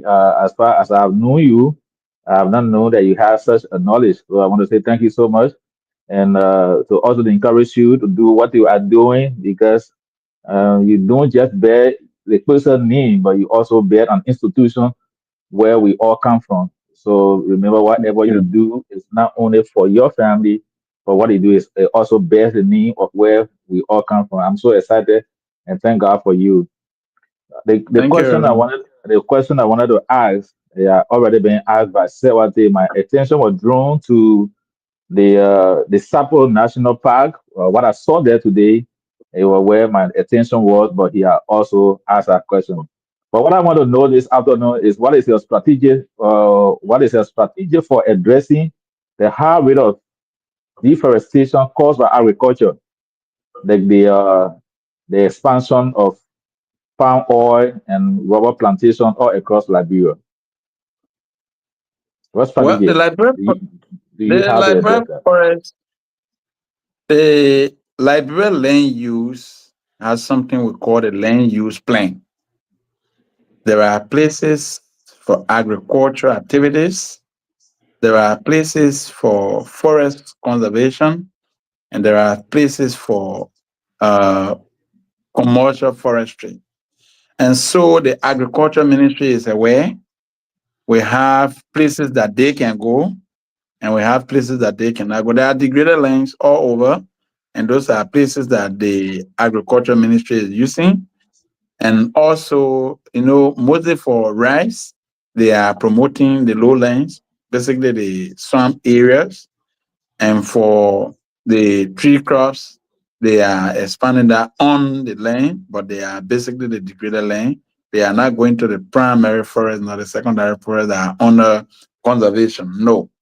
So the Liberia land use plan is taking note of that, and we all know where who should work. So that is taken into serious consideration.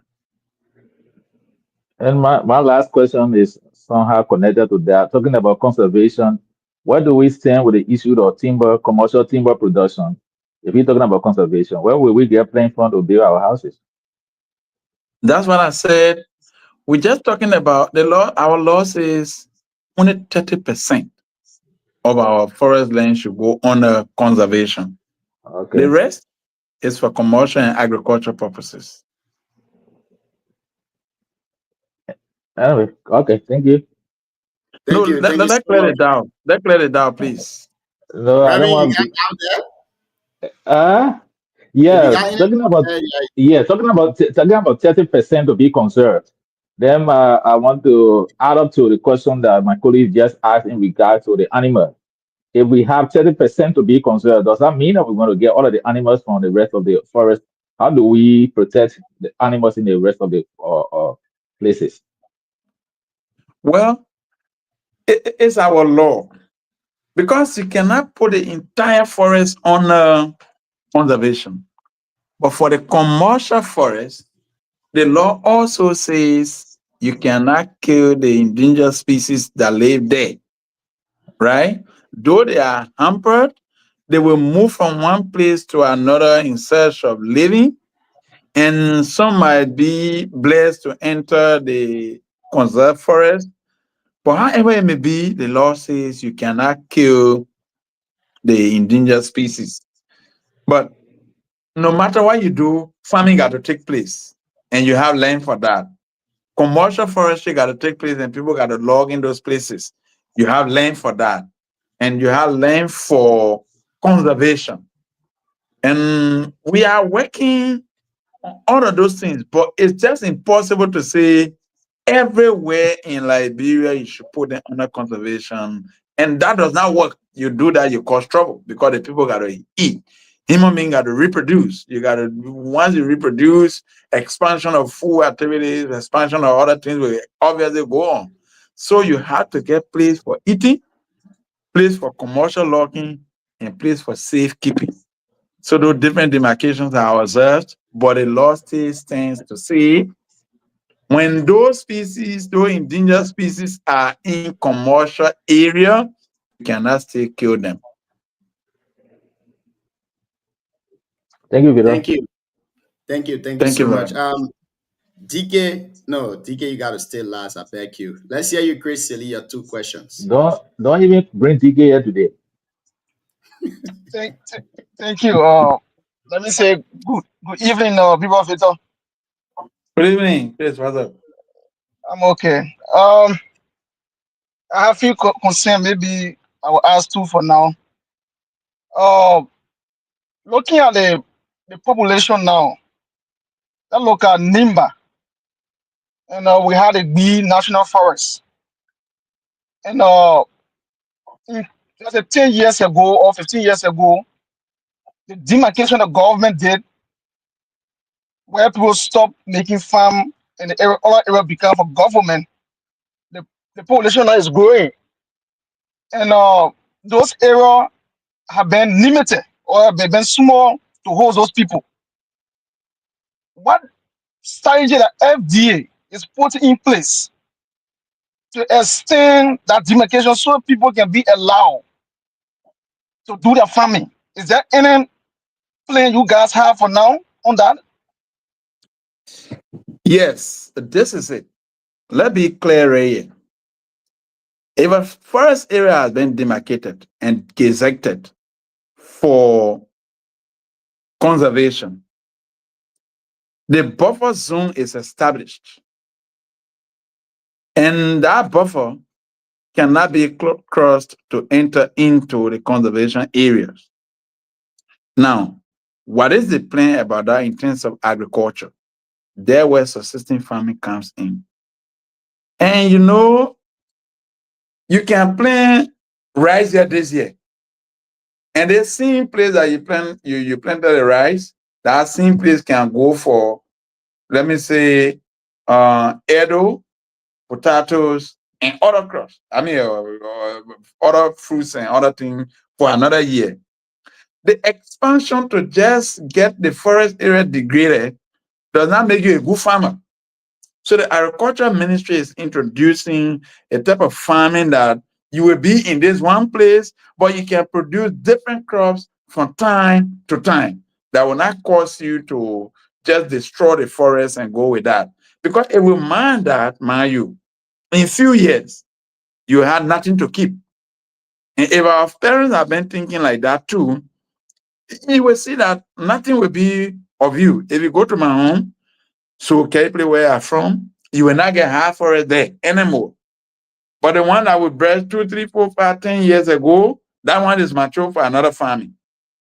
And people move from place to place like that in their own cycle, and they continue to farm in those places. And they are going about even man that to say the population is growing, where those places that were gazetted yesterday and the buffer were established, we should go and re-gazette them to give space for farming. We destroy our look.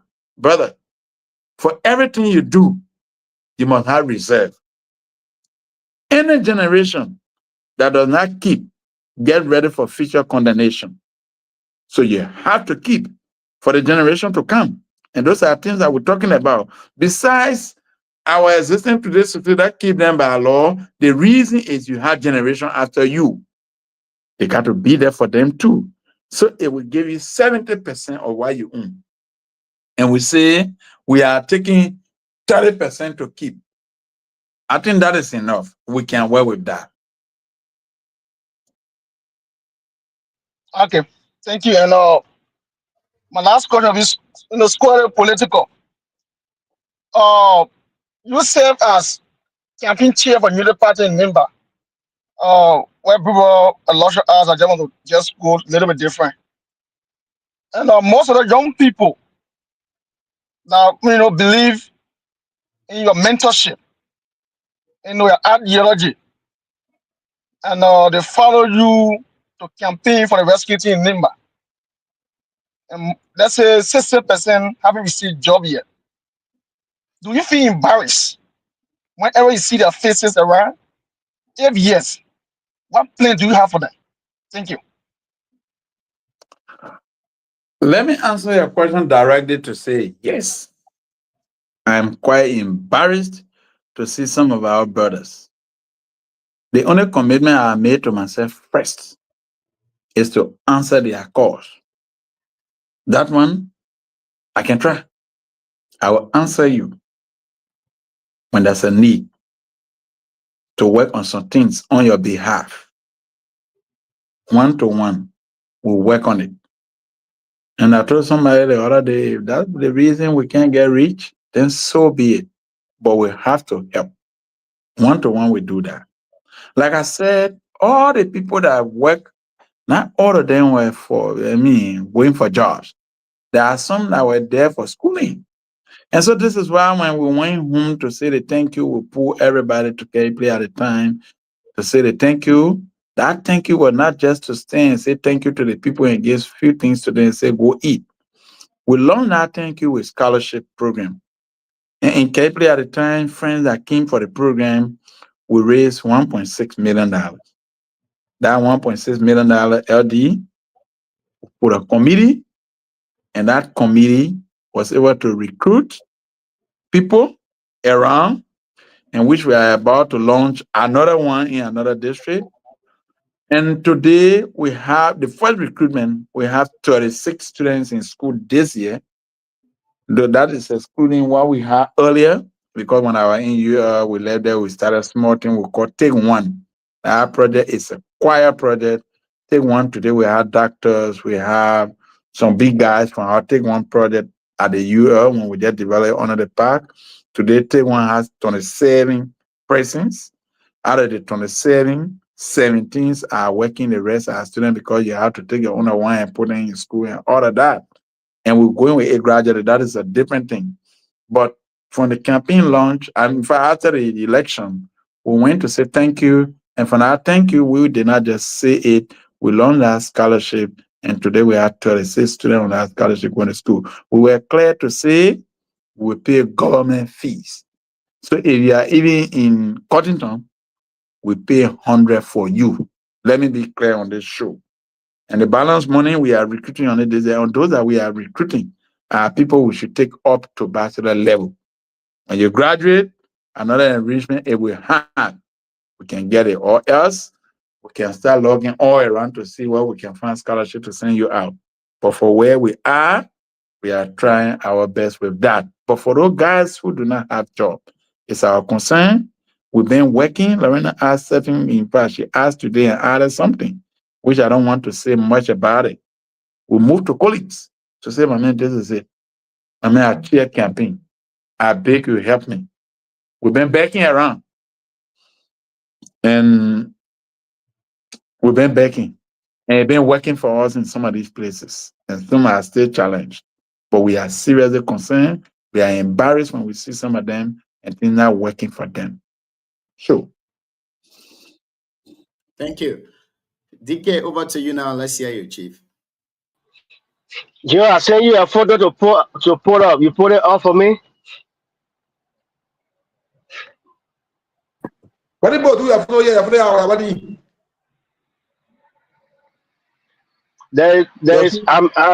I'm re-strategizing to take most of the Unity Party surrogate off the show.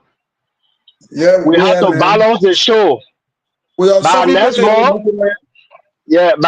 month, we are bringing sedition. We are bringing all the other political parties to have representation here. For the record, we have Siawete here as Unity Party president, Doma here as Unity Party president, Shaga here as Unity Party and Kum president. I'm here as Unity Party president, and Lorena is here. That's 5. So we will do dress by dress moving forward. I'm here as who? Are we stopping the rest of the folks coming on the program? I'm not a member of the can I speak? No, but you come and me, so I'm here as what? You brought not. You didn't know, so we'll not let you speak. So to your concern, we're not drafting all the other people. I just said we will make space moving forward. Thank you. So you've been very good. And You've been very. I will always be on this show, no matter what you bring. I'll always be here. Is that a challenge? Is that a challenge to me? I got letters. Gio, is that a challenge? Okay, thank you. Thank you, Gio. Put it down. I told you not to bring DK on his show today. When you show my wedding clothes, then what will happen now? So, Gio, that photo. That photo now show that he's doing my wedding. Now your manager, now my brother from way down the line. We want to be showing push so that when we get in the other, we kick in table. Then they will know that, oh, that man, that man, a serious thing he's doing there. You keep what they arrest you. Just for the fun. Thank you. I want to appreciate you for coming, and thanks to all our panelists. This is a sacrifice that you guys continue to make. Sometimes when we come, when the tension high, we just have to joke. For all of you who here, for Siawete to Yao Bumi, he been off and on lately, saying they defeated Kennedy in the by-election in Buyao. To all the other people, you guys have been making sacrifice. Thank you for keeping the ground. I think when a lot of that time they should tell Jason you. Oh yeah, Jason our man. Yeah, they should tell all of you who been holding the ground. Thank you. So having said that, after the joke, Victor had few concerns, and you can just answer me in passage. Victor, you been following this show since we established this show? Yes, sure. Thank you. Is this show targeting any political figure in Liberia and Nima? I don't think so. Have we been balanced with our reporters on the show? You know, from an angle, what is balanced to me might not be balanced to another person, but from my understanding, the show are not been bad. How? I need not to answer the how. I said from my understanding, from what I listen to, because I'm not on it all of the time, the discussion But are not just being focused. they feel you are heard. They feel you are heard. What is your opinion? They are just the brothers and brother. The show has not been balanced. And Why so, you think so? who say are not been balanced now? No, he did not No, just he say said it's not you're not been been bad. bad. You're not been bad, not balanced. It has not been better. Then I was putting you in trouble. I was Oh, almost putting you in trouble.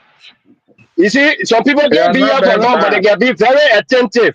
And D, also, D, thank you. Thank you D, for protecting better. where's your hearing aid? You need to put on your hearing aid. In my ear, I had to pack. So that's it. So Vita, my question is I put in the phone because when sometimes with all the sacrifice that everyone here made, the Shadra, the Lorena, all I don't want to call names. In fact, there are some of our panelists who will not even get data in their phone. We can. Sometimes we get feedback like, oh yeah, establish our show to be against this person. Oh, you guys will sit there and do this. Jiggy, make it a man go. No, that never. You come back. That make us start late. Shadrach, Yeah. Shadrach, please may I have visible to see. Okay, cool. I'm sorry. You. For instance, So Vita, thank you. So why I'm driving out is we are very open. Close to 75% of our panelists here are the current government apologists. 75%, including my Vita, you know me, a union party man. true. A union party man. But sometimes we balancing the show. People will not understand they can call panelists for here. So then they say, oh, you're sitting down on our show, you're doing it that you are brother. And you in government. When you leave from here today, and then by a year, I think that year, they're talking it. Then they say, you're spoiling no brother new. They brought me there, pay dollar. They brought them there, are plenty of them supporting all. That can discourage people. So I just say, say you are one of our big main government. People all are off on the same side are supporting it. So you will help us. So sometimes when we say that, they will say, oh, but I mean, they finish eating McDonald's, they finish eating hamburger. So now they will not hear it. So thank you for coming. This door is open. Vita Replay open for you anytime. Come here. Call anybody that want to come and talk good thing about Nima. Liberia come. Our doors are open. I get a question for you, my brother. When you make mistake, I will call you directly and tell you. And tell you say the other one you're doing not cool. I got a question for you because I ask question here, you get in trouble. The people here went to that time in all the villages and tell them say we must get our vote, we get our vote to you. That's what you're enjoying. You can be getting in clean, going all over the place, I can be seeing you. In fact, that's certain warrior we can't use it when the customer here you fight, they can say that in short. But in Africa, when you say that good war, all right, you're enjoying, see how you looking DK, you not shining get and I nothing. see your DK, you glasses. not get nothing today. Let it stay. You not get nothing today. Let it Hey, you stay. got nothing to say, man. Yeah, you not Thank get you, nothing to say today. You can't be so thank You you, know, ignorant. when you DK. see, yeah, after the show, call me. After the show, Put call me DK, and talk.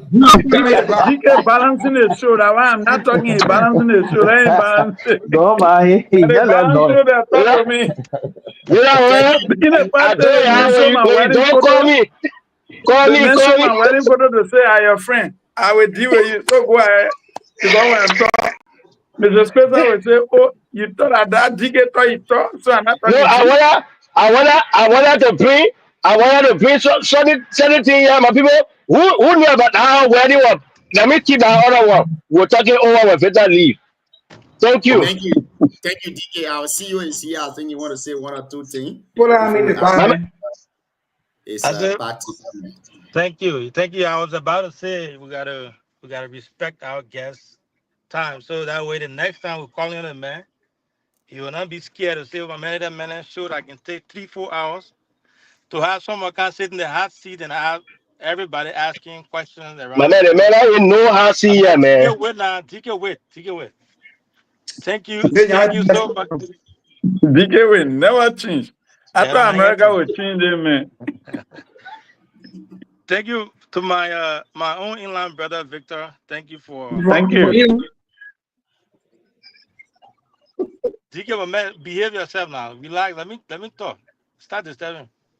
But again, Victor, I I want to say started with thank you. Kevin. Thank you so much for taking up your time and coming on our platform. I, for one, I don't have questions for you. I just want to extend my thanks and appreciation to you to sit up 2 3 hours and come on our show. That's actually a promotion for us too. So I want to extend my on behalf of the members of this platform. I want to extend our thanks and appreciation to you. As DK said, I know he was talking it, joking, and laughing about it. This platform is for all of us. You know, we all owe it to this platform to come on here and express our views, agree and disagree on here. It's a very unique platform. I ask that you don't be a stranger here, that you come here all often when you have time. To my brother Elisha, he said something. I'm not going to ask question, but I just want to butcher his point about our people from Booyah. You know, when you sit in the plane and you are traveling, when the pilot then about to talk, and they're giving all these safety rules, they will say, when something happens in terms of emergency, what you do, you take care of yourself first. You cover your own head. You put your safety mask on first before you go out to other people to help. So we are from Booyah. I'm from Booyah, and I have to speak for my people. So I like the answer you gave. It was very impressive, and we are praying and hoping that Thank you. the answer you gave will come to What the fruition. answer? What the answer? I didn't hear it. What was the answer? My DK winner. So Gio, eh, Gio, I think how to mute yeah, DK. you gotta mute that man. DK Mute told you that to man. mute me today, and you muted me. Mute DK. Yeah, need that man. That meant disturbing. So Victor, we want to we get say thank you so much for coming. We respect your time. Hopefully, we have you back here soon to discuss other things. It doesn't have to be politics or something that you specialize in, but anytime you want to make contribution, you know how to get to us. Again, thank you so much. I Thank want you to so Thank ask you one very question much. before I leave. Gio, I'm about to leave. Let me ask a question. Gio, hold on one second. Victor, do you know Mafati? DK, what kind of question is that? Hey, hold on. Let me answer. You know Mafati? I Gio, told Gio mute the to man. mute Mute the man. DK. Gio, I'm mute the telling you, man. Very well mute that I DK. know Why you. are you afraid of mute DK, DK? this misbehave. Gio, mute the man. I told Okay, you that great. question. Let me ask Now, you. please, That Victor answer that question. Mavasin is I here. said Mavasin, very well. we give Mavasin the opportunity to ask at least one question before we let the guests to go. So Mavasin, now the floor is given to you. You can ask the guest your question, if there is any. DK got me act crazy. DK, don't do that. Well, I really don't think I have question to ask, especially at this time when the guest is about to leave. But what I would like to speak to is the whole idea of conservation. I think many of the ideas, many of the international instruments we sign onto are quite foreign, and if you streamline it in a realist standpoint, you get to know that many of those things are just a systematic way of keeping the developing country hostage while the developed country, market their products at their expense. Because you're talking about preserving forests of a developing country to be used for, to be used as a global carbon sink or for carbon sequestration. But the very country that are lobbying you to conserve your forest, if you check in America alone, just so being found, the Fanja family have about 194,500 in Brazil. Somebody got 1 million hectares. So those large commercial, mechanized commercial farms And those of you who are in the West, you know what I'm talking about. There are times you go to various farms and stuff, but we conserve our forest. And most of these agreements, the carbon trade agreement, are entered into, and whatever comes from there, it goes to national budget support. So in the short, you say conserve it, don't go for your protein soils, don't make fine, at least at the mechanized level, because we don't have much. We have to conserve some to be used as a global carbon sink. But the few dollars come to those who are employed within the government, because it comes as a budget support. Then the locals who are being infringed on have nowhere to go, nothing to do. And so it's becoming chaotic. It's a recipe for conflict and chaos. So we should be able to have the understanding and know our own priority, developmental wise, and know what can be done sustainably to manage ourselves as a country or community, instead of just going for multilateral international instruments and signing onto it without even understanding what is said, or without even knowing the practices and lives that are from the various places that are making that impression on us. And we think that we've been very much futuristic. We've been very much conservative with the uh, future generation at heart. I think that's wrong, because when there is an outbreak or some issue struck, you may not have the opportunity based on capacity to remedy some of the issues. That's why when sickness struck Africa, with no reference to a particular country, would be running and looking up to the West for just at least vaccine, when some of Thank the you. leads we have can be used for something. Because to remedy situation, environmental or health, the first thing you look at is resources before you get to education. If the resources are not available, you can't do anything. How do we explore our own forest sector to be able to,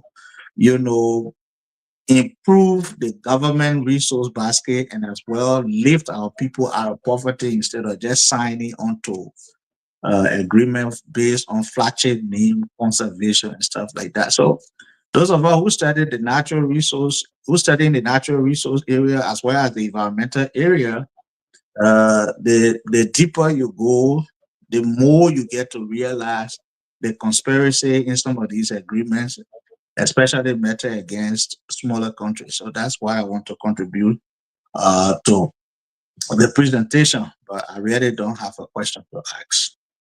Thank you.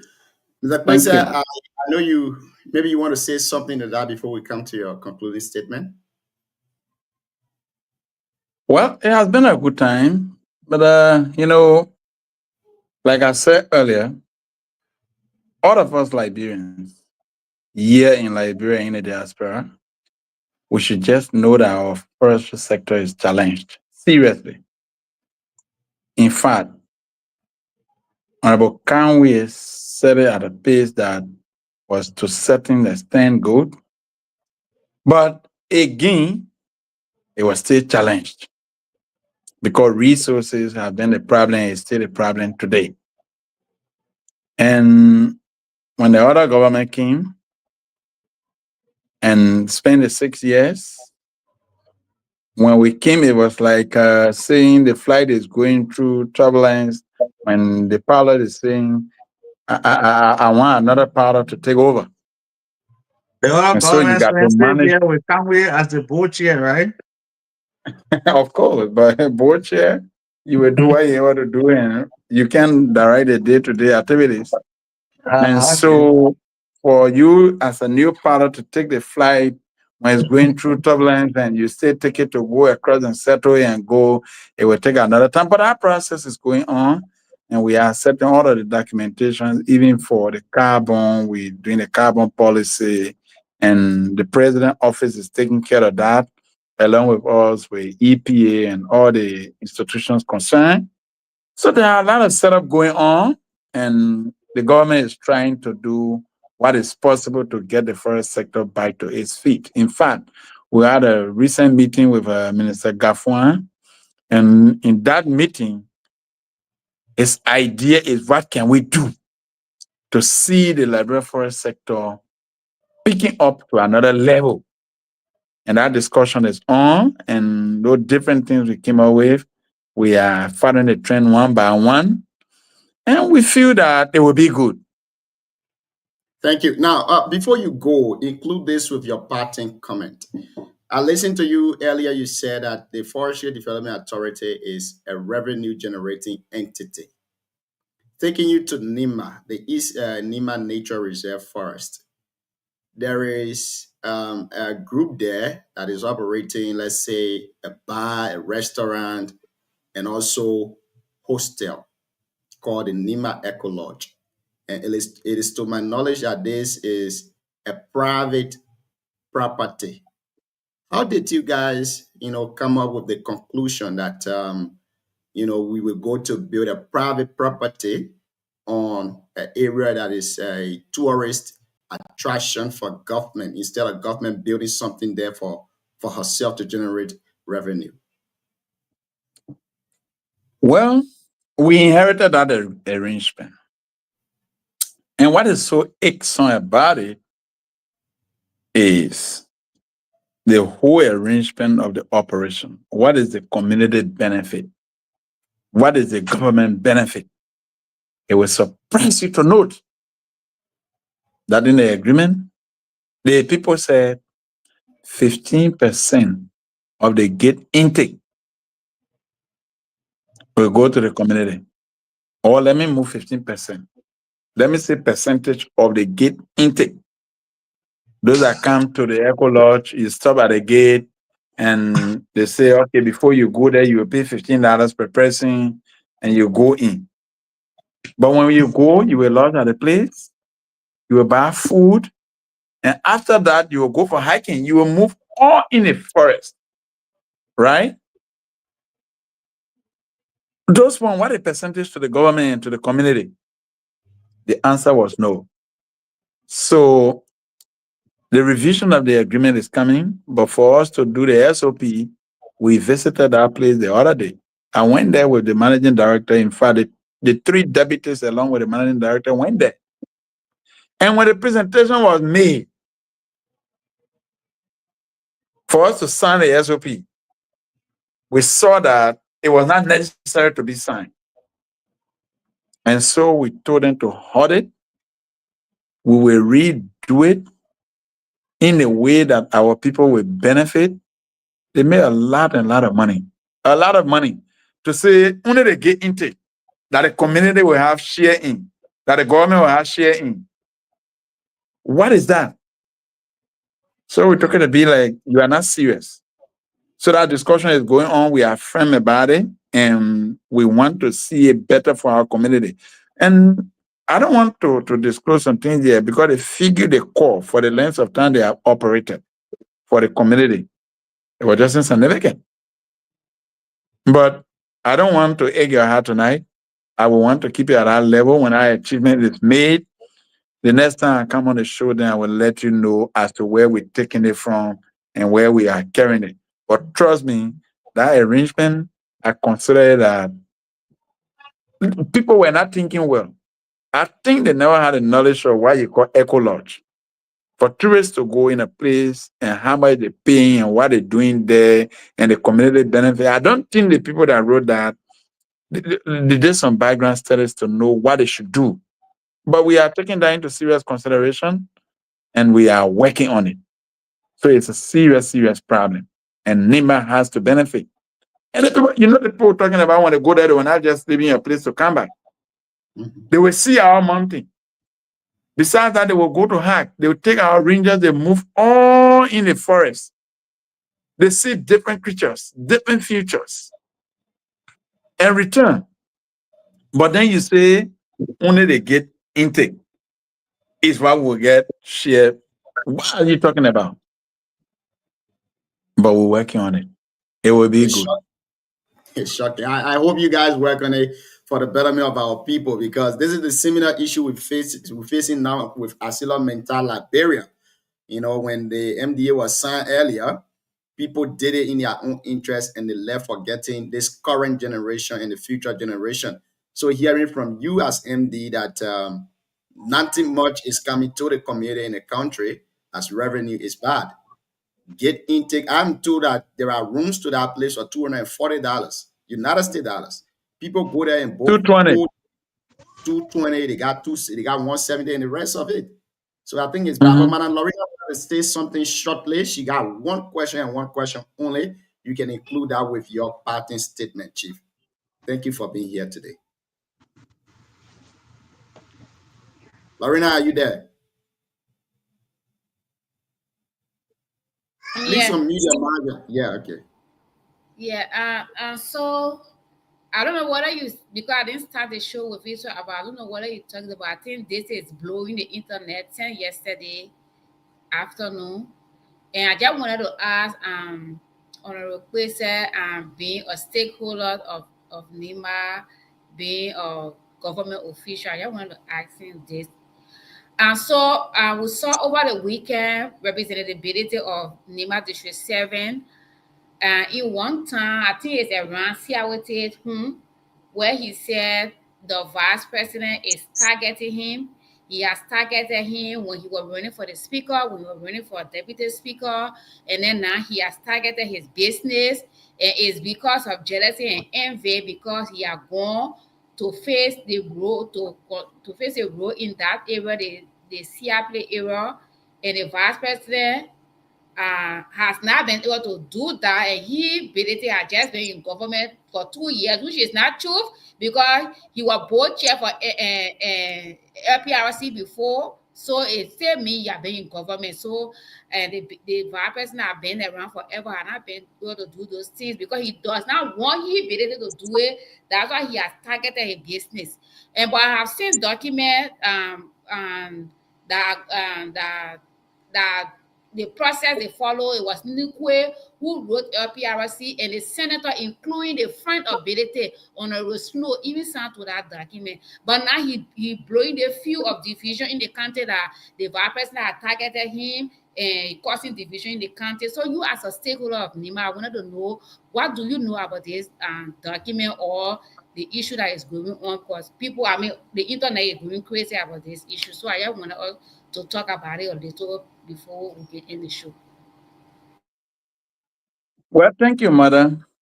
You see, the other day when I was in the Sunny College, prior to all these things happening, I said something to our mothers about we politicians. When we are growing to be overly ambitious of where we are, and we want to accelerate to the largest speed without being processed, we develop what I normally call in politics mood swing, political mood swing. In that stage, you develop emotional imbalance. You become confused. You want to attack on the left, you want to attack on the right, but you don't know what you want at the moment. Sometimes as human being, you can just sit and you just turn confused. At a certain point, you don't know what you want. In fact, to eat, you are hungry, but you don't know what to eat. That's a mood swing. It deals with human emotions.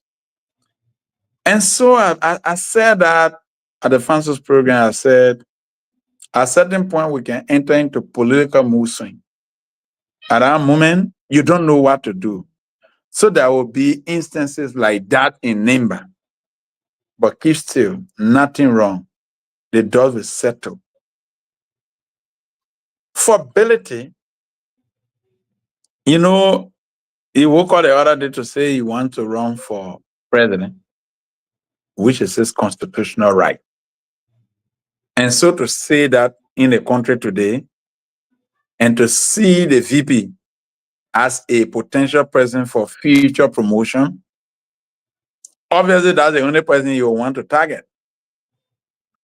Is he really wanting to be a president? Or is he really working for another person? That we can't define today. But the only person when ability is developing those kind of thought and those kind of, feelings about his promotion, the only person you obviously, attack for now is the vice president for Nimba because you want to look for base there. But I take it as just another breeze and it will pass. Because for people ability who want to hijack the minds of Nimba people, I don't think it will work easy for them because I know the people of Nimba.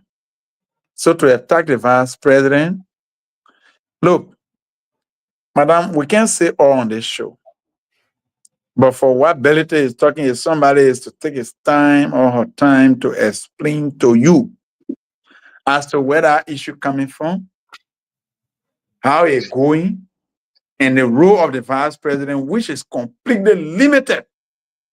You won't believe. We were all in this country, and the representative went and conducted their election. Is the vice president a representative? No. Did he stop Belite from contesting? No. He did, and you are defeated.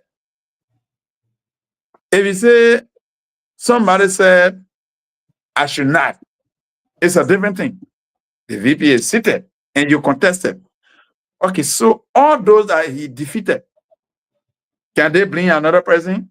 So in election, you should always win, and when you not win, the cause is from another person. Who can they blame? When you defeated people, also you should not be defeated. His business he's talking about. This is a decision of the country derived by the Senate. Why would you want to look for somebody? But I will take my time to come on a show with Nimba issue. Tonight, I have talked forestry. Another time, and not too distant future, I will come to this show with Nimba issue and we'll talk about ability and the rest of the people. But take this from me tonight. When human being is in mood swing, in our mood,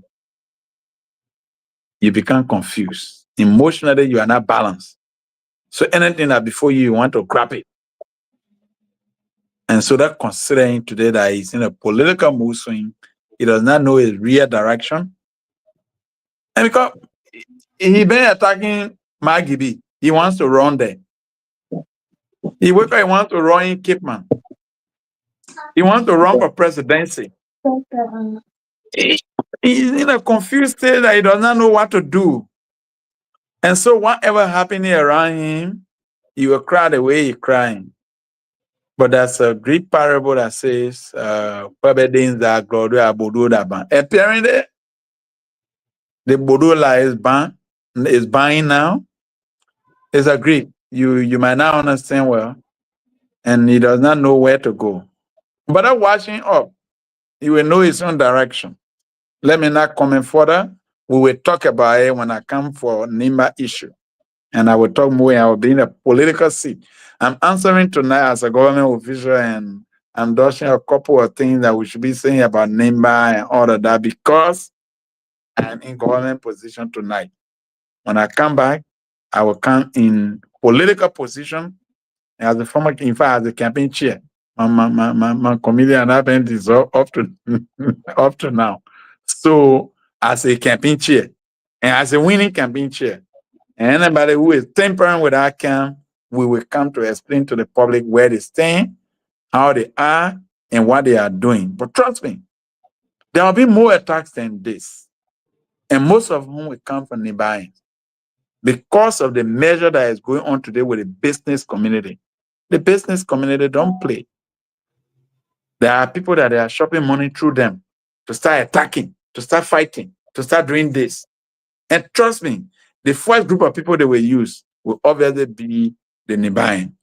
Because there is another group parable that says, so they will want to use the background so that they will start fighting and all of that. But trust me, the work of the government today to reduce prices in the country, resistance will come, but they will want to use the hands of Liberians to start. So sometimes some of our brothers who will be speaking don't think that they are speaking from their own mind, but people will come to use them to say what they will say. But for Musa, we'll talk more and you will understand what is going on. I will prepare to come and sit on the show. Thank you. Thank you so much for being here tonight, Honorable Victor. It was a pleasant time being with you on the show. In 30 seconds, give us your parting comment. So basically, let me say a very big thank you to all of you.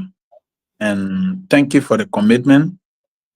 Trust me, for some of you sitting on this show tonight, it's just from your personal commitment and consistency that get you sitting here and talking, in fact, out there for the Unity Party and all of that, because you feel where you're supposed to have been after the election, you are not there. A couple of our colleagues are out there thinking the same way. But for where I sit tonight as a campaign chair, I would say, please keep peace. It's a government. We will never forget. Our responsibility is to remind the heads we are there and talking. And sometimes we hear things. We will not come from there every day. When you hear this one, you come back. So keep kind. It's a government. When the good things are happening, we stand there to say tomorrow, yes, it's now my country. But when it's not happening for us as an individual and you are still holding yourself, I say a very big thank you to you people. And thank you for this show too. I know it will help a couple of us to be heard. And we are proud of all of you guys who are bringing us to this platform to be heard too. I know tonight, few people, myself, I used to pass by the Forestry Development Authority. I would just pass by that road and see that building up there. I look at the people doing different things. But today I'm getting to know the importance of it. And once we are there, those of you closer to us, we get to know the importance too. So that attach that value to our country and to all of our resources and prevent them from being destroyed. Whatever means you have as our citizen outside there to help the country to recover from those kind of losses, you are also welcome. Anytime you see the space to call us to address some partners, you are welcome. So we say a very big thank you tonight. Keep good. We meet again. Thank you. Thank you so much for being here tonight, Chief.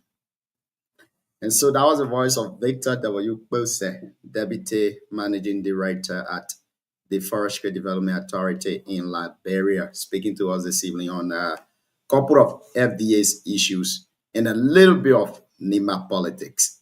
Now, as always on the show, we stay here to discuss the post-analysis era of the show. What do you make of the guest appearance and all of that? So we're going to start with you, Aloysius Yaobume. We're taking it from up to bottom. After you go to Mana Lorena, Shadrach, and the rest of the folks. Let's hear you, Chief. Oh, okay. Thank you. Victor and myself, we work together from UL, Musa leadership. He's a good guy from Progressive and other places. He's completely good to work, to do what he's doing. And the explanation brought a lot of things out. And I think there's something this government need to do. This government needs to protect the border, especially the Kavala River border. You know, we from the New River area there, with these Mosi, we call them Mosi to our place, South, where Agricos are cross to come. So they attempted in Nima, but to outside, we never give them the face because my town is right at the border. You can just walk and just go to Agricos. So they try. They will come and hello, sorry. They give you cheap labor, and all of those are not just what they are after. So there's something bigger living in your community, foreigner living in a country, whereas the country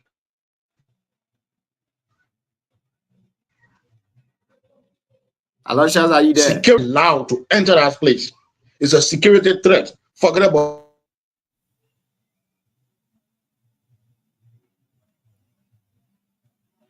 Aloysius, The America, I never not go there and put more on us. I said mayor him visible today, Shadrach. When you put your hand out, you do something your computer. Us, you never buy that thing and put more on us. so am I live or okay? You Hello? dead. Yeah, you are okay now. Okay. My man go to that man living in America, he living in Ibutu. Okay. Somebody calling out me. I don't know I have what my call kind. is happening right here.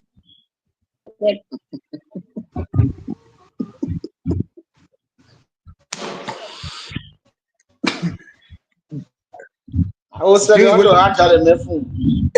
I don't know. John, we Shadrach, keeping the listeners boring now. Yeah, Shadrach. Okay, now Yeah. let's hear you, Shadrach. Let's hear you. Let's put All right, Aloysius in thank the back. you. No, boot to American man. Thank you, John. It was a good show. Me, no, I want the deal say I appreciate the young guy who very eloquent when it comes to a job, whatever he involved with, he has control over it. Like you said, the challenges whatsoever, is actually it's true. So we as the citizens of the country, like we can also make recommendations in terms of our forestry management. I don't have more expert in forestry, so the only thing I'm concerned about is the monitoring aspect. Like I actually said, they are working on things like that because if you also get challenges, to settle it, the one aspect is to monitor that sector with, how do you call it, with accuracy. The one to do that is to use the technology. You can build a system where you empower your ranger to get accurate information from the field very fast. Then waiting to somebody to come from Butu to come get reporting in Morovia after 2-3 days, then the damage already taking place. So I'm glad that they are working towards that. So it was a good show. Thank you so much. There's nothing much to say now, brother. Thank you so much. See, I will tell you, let's hear you, Chief. Yeah, thank you, John. I mean, it was a good show tonight. Today, squarely, we were out of politics, and I think those information is actually important, and for our citizens, even us that are on the platform as well. Most time people talk about forestry. It was good that the actors of the sector also come to unveil what is happening in the sector.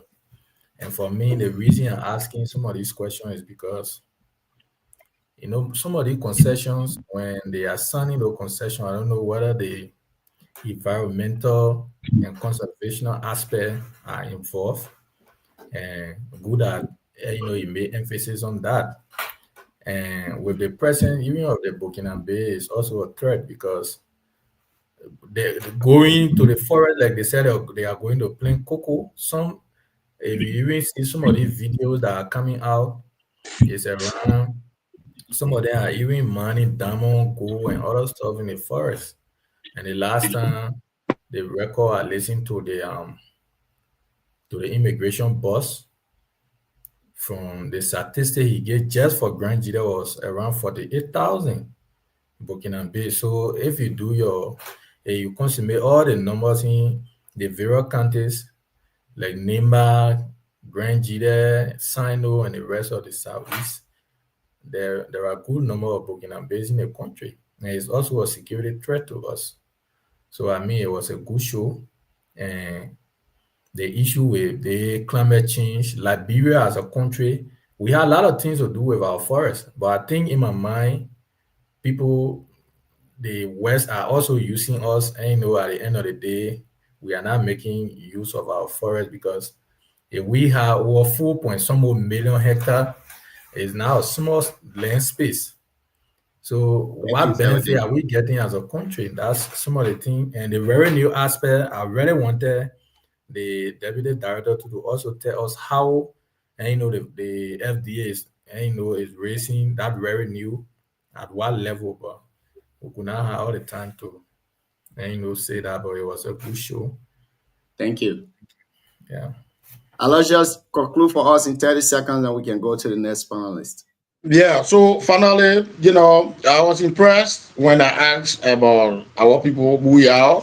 And I mean, he said something positive, but you can't celebrate until it's happened. So we are hoping we the utility of Booyah. We are hoping, we are waiting and to see who they bringing on board and where are they carrying the person. Bringing someone on board, that's one, but where they carry the person, that's another one. So we hope that Booyah will sit somewhere better with the over 50,000 populations. I don't think we would just be custodian of records. You care somewhere we just flipping papers. No, we need something better. And we hope that the president and the vice president, they are all thinking about that to bring the people of Booyah on the table. Thank you so much. Yeah. Thank you. Now let's go to the lone female. After her, we'll go to the Reverend and Chris to take us home. Thank you. It was a good show. I want to say thanks to our guest for taking all his time to appear. And he be from the finance or the administrative area aspect his position. I think he did a great job by answering most of the technical questions. So maybe if we want to dive deeper into the technical aspect of forestry, we can bring somebody from conservation and the department to take us through. But overall, he did a great job by opening our eyes to the strength and the challenges of the government when it comes to forestry. And so I don't want to, my closing will be basically on the issue that is flying on the internet. So honorability signed an agreement with the Salif administration, and that agreement says that he will import petroleum and store it. But he had not been importing petroleum. He had only been, petroleum, which is against his contract. But because he had a link and with the Saudi government, in fact, he was a board member. So it was like working on a divine grace or political grace. Now, people like Senator Nukwe who know about this deal and that the deal was not carried out the way it should as per the document. We know Belete had he went in Margibi trying to test the water to see if he can contest in Margibi 2029 and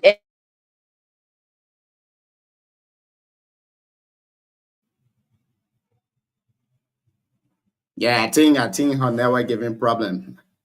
Reverend, let's hear you. All right, Gian. It was a wonderful time tonight with Victor.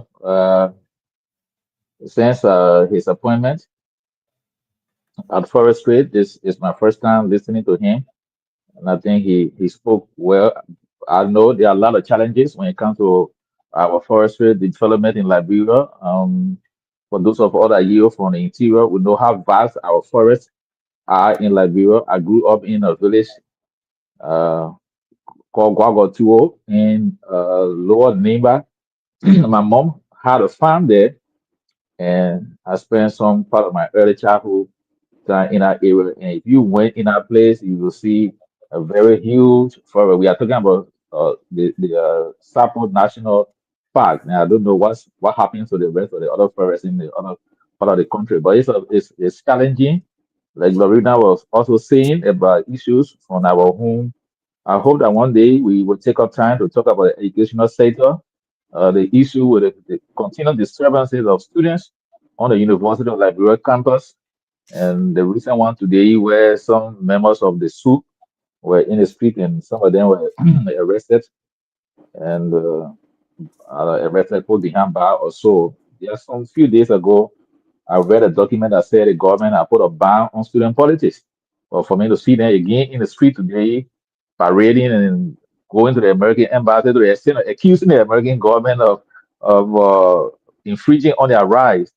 I hope that one day we will take our time to invite maybe some of their leadership and the education minister or somebody from the education ministry so we can discuss issues pertaining to our children, our sons, our daughters, and our brothers' education in our country, Liberia. I think it's getting off hand.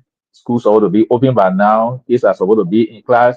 But these guys calling themselves soup, I don't know, soup or whatever group they belong to, they are continual disturbances of disruption of classes is actually getting alarming in our country. But besides that, I think our show tonight was good. Except that DK, I don't know what happens to him today. He really wanted to cause some disturbances.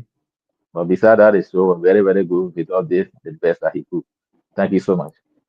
Thank you. Mana Lorena, let's give it 30 seconds to conclude before we go to Chris.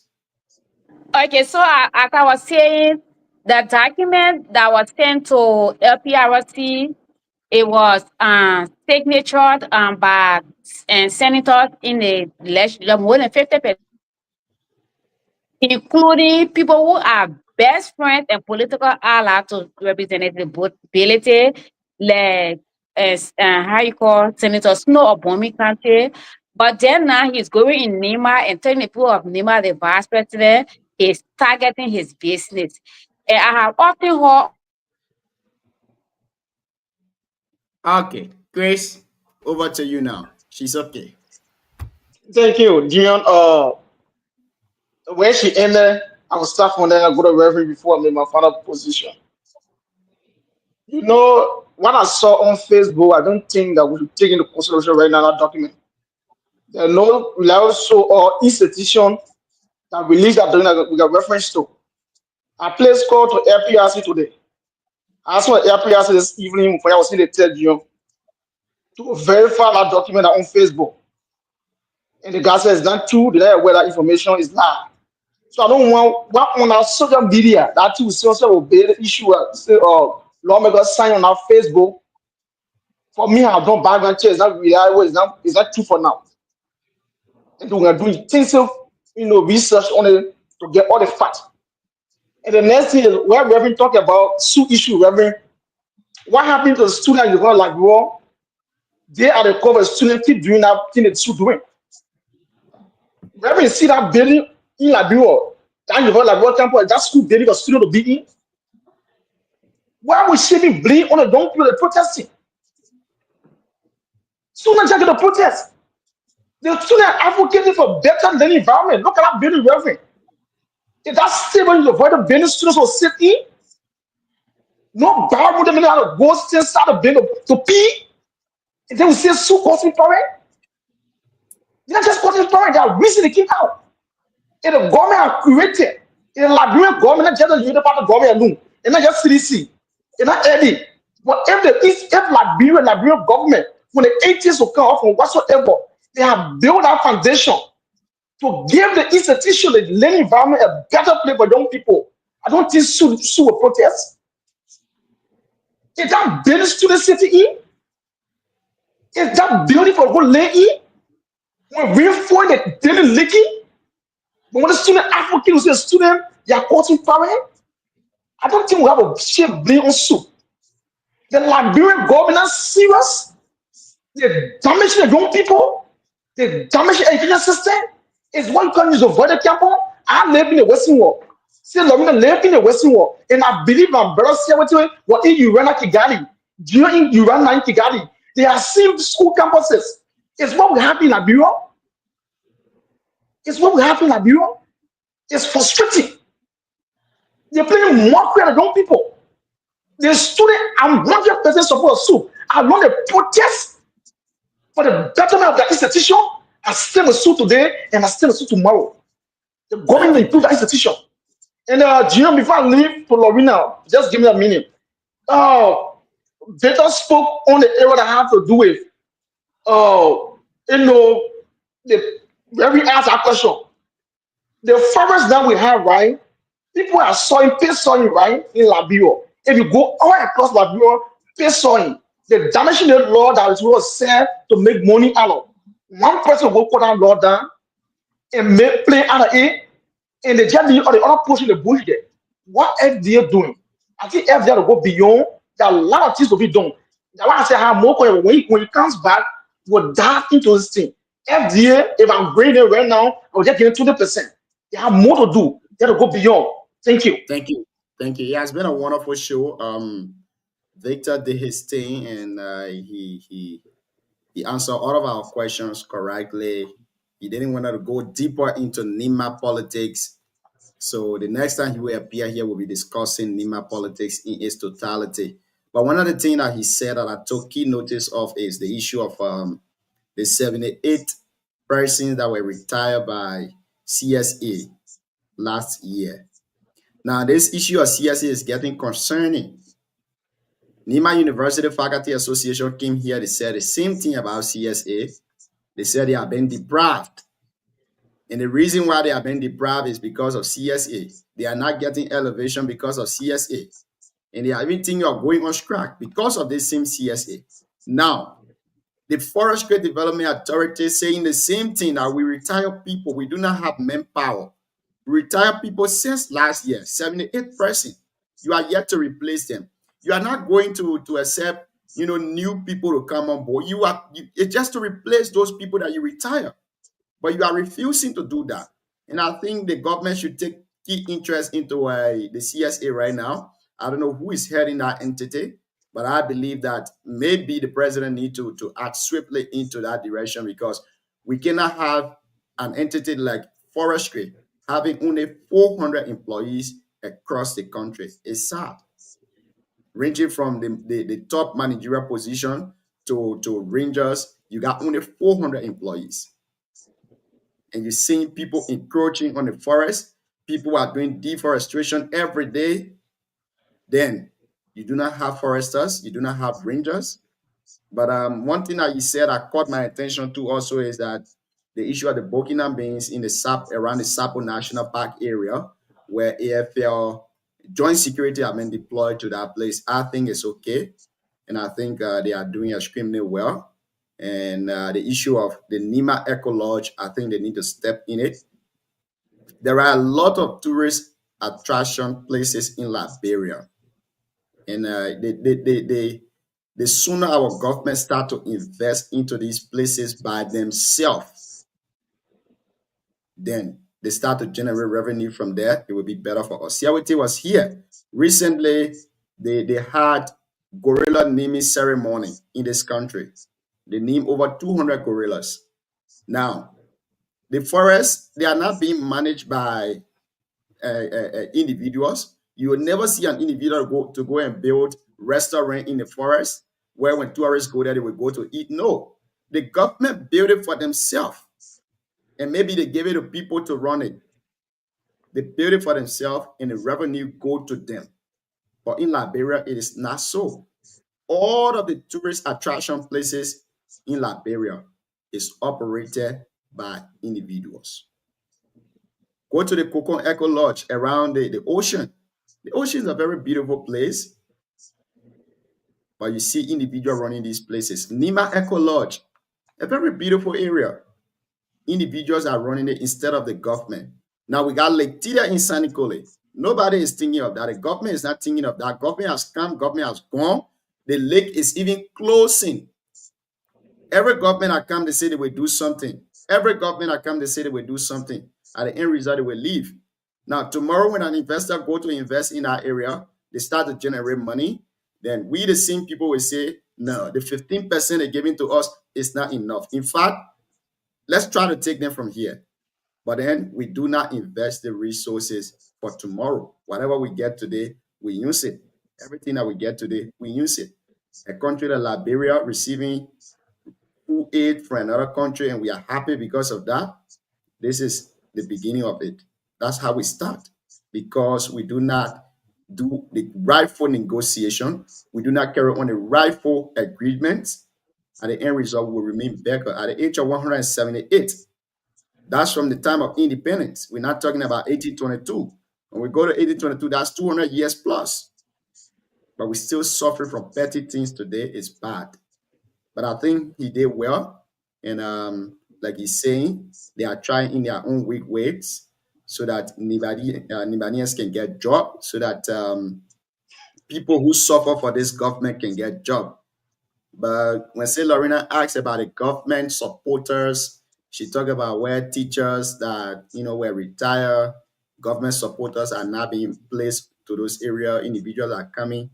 I believe when you support a government, you support it for change. You're not supporting it because you want to benefit from it personally. No. So when she said I had a little stand back, I mean, whatever job that is given to Liberians is for Liberians. Now, when people come from outside of Liberia to occupy this position, then we have problem with it. But then when we go to being supporter of a political party, being supporter of a government, then we try to divide the country on a tribal basis or on a political basis, which of course we do not want to do so. But again, it was a wonderful show tonight. Hope to see you guys tomorrow. We will be having, is it Bob Cato? Yeah, 30 seconds. Yeah, come in. 30 seconds. I'll give you 30 seconds. Tomorrow We'll be we're going to be having Honorable Bob Cato tomorrow as the Okay. guest. And then hopefully Thursday we'll be hosting Honorable D. Dog Cooper also on the show, but I don't know the guest for Wednesday. So maybe we'll discuss that after here. But I know Who on this week Thursday? we'll have a lot of people, a lot of stakeholders coming on the show. Who on Okay. So Thursday? let's give you the 30 seconds. Doc Cooper Former is on commissioner of Thursday. NIMBA. Yeah, so I just wanted to clarify something that you just mentioned my name in. So I said Victor, Butter. Victor as the administrator, and HR personal administrator, and then he served as the campaign chair for NEMA. And I said the question was directed at him, but it was not unique to him. And I said qualified people. So the key word in my statement was qualified, not just because people supported the rescue mission, so they must get job, but they are qualified. And I'm speaking first-hand information, Junior. I know where maybe 30 persons are retired from an entity, and then they need a direct replacement, and then they are qualified people who have been shortlisted to CSA, and then their name will be there, and you go low. People have occupied that space, and if you do evaluation of the two group of people document, you will know those who document was shortlisted, was sent by the institution, and even qualified than the people that will come from nowhere to be in that position. So I was speaking of facts. And I said qualified people. So I will not just come up because you supported the rescue mission. And President Bwaka has said the government is to serve everybody. Even in the West, even in America, when a president takes office, if he's not just bringing people because you Democrat or because you did, he bringing people of his kind who are qualified. Because there's an agenda to carry on. And the agenda is for what you are desired for that country to benefit the citizens. If you just bring anybody who is just there to pocket money for themselves, you will not achieve the agenda because the president does not work everywhere. So that's some of the reason why it's good to take your qualified people to put them into authority. So that's what I was saying. And I'm glad he answered the question. Those are some things that he cannot go in. He answered it because he, as HR, as administrator, he can call to the post, he can call to different entities and say, oh my man, I get two qualified person here. What's like in this, what are discipline in this in that? The networking, it doesn't always have to be the vice president or the president, and because those are several positions. So that's why I Thank directed the you. question right. Thank you. Thank you so much. Mark Bloom came late, so I beg here. Mark left in the back, and it was a wonderful show tonight. Hopefully tomorrow, when we have Bob Cato here, all of us will be here again to quiz him on the issues that will be on the discussion. Thank you guys for being here tonight. Yeah, that's going back.